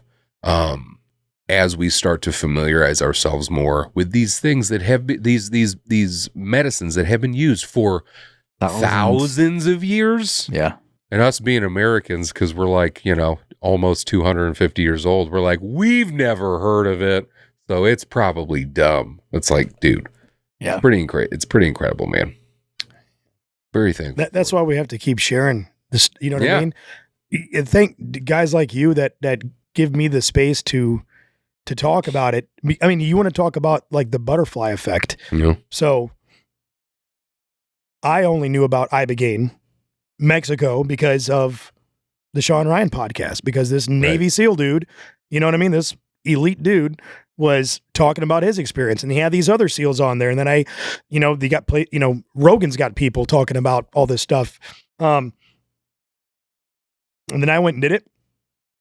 Sorry, I thought I had a burp, and realized I'd be a pretty selfish prick if I wanted to keep that to myself, because the reason why I found out about it was because of someone advocating. So I should advocate. So you guys know, I'm local 265, sheet metal. And we do this golf outing for you guys every year for Project Headspace and Timing. The first year we did great. Yeah. We raised about $22,000. And between the first golf outing and the second golf outing that we did, I went to Mexico and I had a huge transformation. I went on your podcast, told my story, word got out there, shared that story with my local, and then I went and asked them, like, hey, when we do our second golf outing, could we, and I remember calling you and saying, hey, would you be okay if Project Headspace earmarked all of this money that we're going to raise, hopefully over $20,000, for psychedelic assisted therapy for veterans for future, and I don't even think I finished my sentence and you said, fuck yes. Go. Let's go. So I went to my leadership and this dude, and I try not to sound too proud because too proud people can, you know what I mean? Sure. I don't have an angle I'm working here, but the leadership of my local, I couldn't be more proud of. One was a former president who moved on, and the second one is the current sitting president. And both of those two guys believed in me enough to say, like, especially and mainly the current president. Matt Gugala is the current acting president of Local 265, and he's the one that I went to and said, hey, for our second golf outing, how would you feel if we? And of course, he met it with a little bit of. He was hesitant at first, sure. As most people are, right. Can we do our second golf outing for psychedelic assisted therapy? It's going to be, fat money going to go to them. They're going to take care of it on their end. It's not like we're sending people to the jungle to trip balls on anything. They're going to take care of it, but that's just what do that. That's what the money's for, dude. And dude, I don't even think it took him like a full day to think about like, yeah, that's the right thing to do, because he knew how it helped me. He saw the podcast, he read my book, and he knew that the change it had on one of his members and a veteran. And mental health is also close with Matt. He takes that subject very seriously. So with his right leadership and his willingness and being opened, that butterfly effect, rippled into us doing that second golf outing. We raised $27,000. Yep. And that's the money, that we talked about that we're going to try to pick some candidates from our area to send to the Pachamama Sanctuary to do ayahuasca, which is like, all of that was it's just fucking nuts to think about. It all started way back when. And what's even more cool, full freaking circle, is even as we speak right now, as we speak at this very moment, we agreed to have, we were going to try to send a couple of veterans to the ibogaine ambio thing, or ibogaine 5-MeO DMT thing that I did down in Mexico. So we picked a couple of veterans. One of them is there right now. Yep. Dealing with some stuff. Obviously, he's there for a reason. We picked for a reason. And another veteran is going in like, I think a week, maybe a week and a day. And we're sending her a second one. And then the money that's left over from those two veterans, because that'll be about, $14,000 for both of them. And the money that's left over, we're sending up north of a dozen, hopefully, more veterans to do the ayahuasca thing that I did. It's just like, what the fuck? Like, you talk about on the right side of history, man. Yeah. We are creating this history. It's cool. We're the ones that are putting our feet in the sand for the very first time in this uncharted territory that people are going to have a path to follow. And we're obviously following someone else's blueprint, right.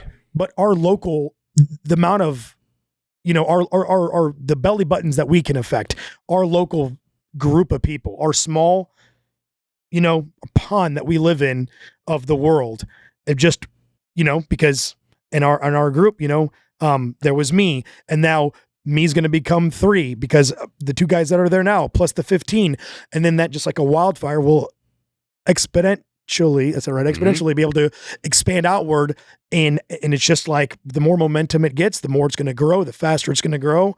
And it's just, dude, it's wild to be on this part of history right now, thinking of what we're going to be able to accomplish, man. And I couldn't be more proud. We got another golf outing coming up for FAT again, in another few months, and see if we can break our record of 27,000 last year. So, dude, can I just tell you 2 things? One, I had this, the cool thing about running FAT is similar, in my opinion, to being a dad, where like you see your kids do something and you're just like lost in that moment. Like, whoa, like it was just so profound of a thing that you got to witness, and just the miracle of all of it. Like you're just entranced almost. I had a moment like that when I'm sitting in the bank and I'm talking to our banker, and I'm like, all right, here's what we're going to do. I need to send X thousand amount of dollars down to this bank in Mexico, because we're going to send this veteran down there and he's going to trip his fucking balls off. And the look, a huge shout out to my insurance guy, Scott Fisher, to our attorney, Dave Barron, because I have to ask them a lot of questions where I'm like, hey, man, here's what I'm thinking. Like anytime they hear me say like, hey, man, I got a hypothetical for you, they're always like, God damn it, dude. Like our insurance guy's like, you guys live in the gray. I'm like, yes, we do. Like, because it's just, we don't know what we don't know. And this whole experience, man, we've just been walking into a room with the lights off, turn the lights on to see what's around. There's another door. We go through another door and we just keep going because we're figuring it out. And there's ups and downs and there's obstacles and there's all this other stuff. But I am in love with the journey. Like I am in love with the fact that we get to see what comes from this. And so far we're hearing such overwhelmingly positive things. Like I'm super excited to see where it goes, man. So if a veteran was interested in getting hooked up with Vines, is it Vines of Valor? And Vines and Valor. Or just to get more involved or with Ambio or anything like that, what do you think the best steps for a veteran are? Well, and you did say Ambio, and they just represent a community of, facilitators. Correct. Because the two veterans that we're using right now, one of them is at Inner Realms Center. Okay. And another veteran is going to Mission Within. Right.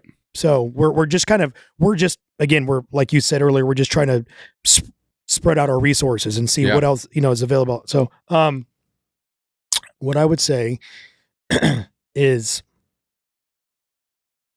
that's a great question. Because you did your research, like you were in it. And when you were interested, I remember when you would tell me about everything that you'd looked into, and it seemed like the significant amount of time that you'd researched and everything like that. I think all of that was very important to your process. I think it's also intimidating to a degree, but I don't know. I mean, that's why I would ask. I'd be curious for another veteran that wanted to see if they could go through that, how they would go about doing I would say find the right people to be around. Yeah. And right is subjective. So, because you're going to have people that are pessimistic. Sure. People that aren't into it. Sure. But, surround yourself with people that are going to nurture your curiosity, whether that's podcasts, whether that's, keeping it to yourself and not talking with that group and speaking with this group about it, researching, because the more you do that, the more that it's going to, grow that thought inside of you that maybe there is a healing, maybe there is a way to get better, a road. Because if you don't, if you just sit on it and don't really talk about it, it's not going to go anywhere. You have to, nurture that curiosity inside of you. And I mean, give me a call, give me a text. I'd be happy to talk to anybody about this, in the middle of the night. I wouldn't care. It's, be open. Don't be scared. I don't want people to listen to the first part of this podcast and be like, oh, great. So I'm going to go down to Maine and I'm just going to throw up for 6 hours. Right. That sounds miserable. Right. Go to hell. No, thank you. Right. It's like, well, you also have to remember that's purging is part of it. And not every two experiences there's, remember everything that we talked about in this podcast, that experience the dark to appreciate the light. And not everybody did that. I was a bit of a rare instance that I was the only person out of the 25 that moved beds. When we went around the group the second night in our second integration, the next morning after the second day, we were talking about how the second experience went. I was like, hey, you guys would be proud to know that I was able to stay in my bed the whole night. We all laughed, but everyone has their own individual experience. So the medicine's going to attack the sharks closest to the boat. It's going to meet you where you're at in the middle. What I mean is if you are apprehensive, it's going to meet that. If you're willing and to surrender, it's going to meet that. It knows what you need to fix inside of you. It's going to take care of you. It's not there to betray you or sabotage your life.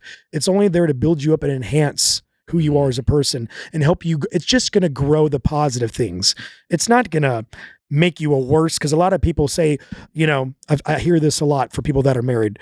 Well, if I'm talking to a male that's thinking about going to a retreat, he may say, well, my wife's worried that I'm going to love her less when I come back. Like, my wife's worried that I'm going to be less, I'm going to be, I don't know, more distant. I'm going to change somehow. No, all it's going to do is enhance the good parts of who you are. So if you love your wife, it's just going to make you love her better. Obviously, if assume a husband loves his wife, right? Yeah. If you want to be a better dad, it's going to find that and do that. If you want to be a better human, it's going to do, it's just going to meet whatever you have in there, and that's what it's going to work with. So that makes sense. Yeah. So don't be scared. Don't be hesitant. It's okay. Being scared is normal. Being scared is absolutely freaking normal. Like, no one's going to judge.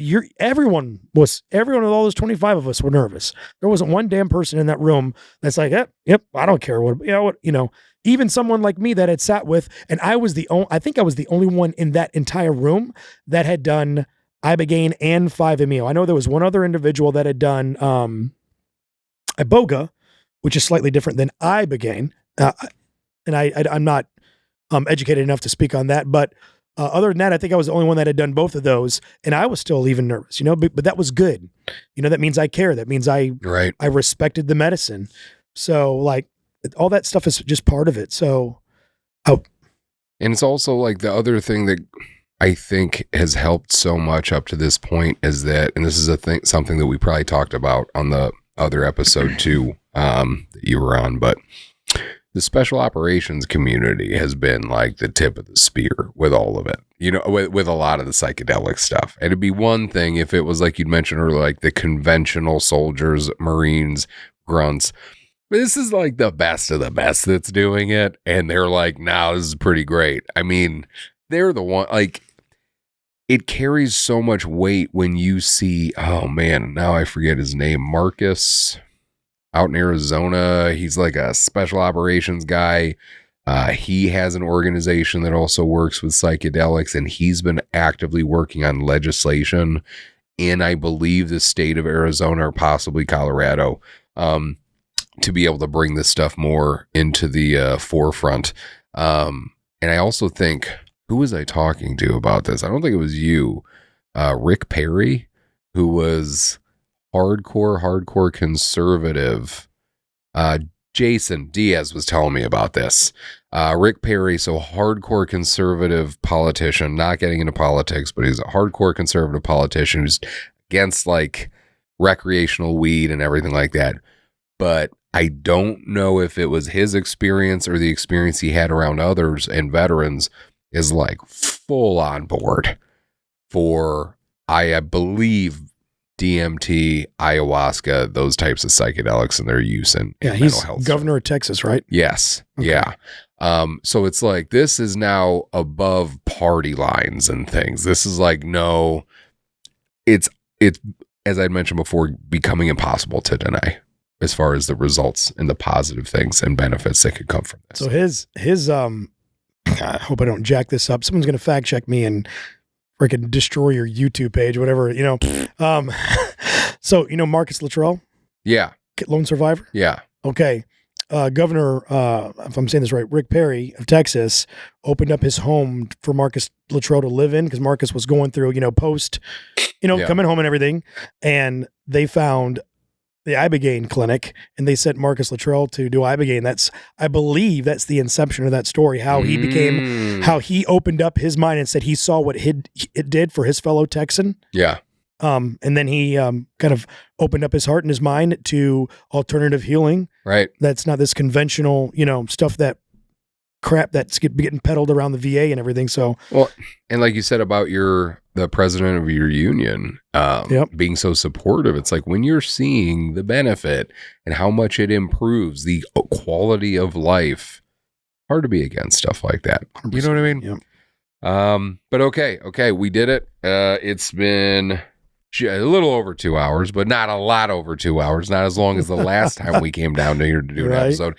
Chris, is there anything else that you wanted to share in regard to your ayahuasca journey? I think I said it all, man. I'm sure I'll probably think of something on the ride home, but for right now, I feel pretty content. That's what I said. Brad, how do you feel, buddy? Like a slice of butter.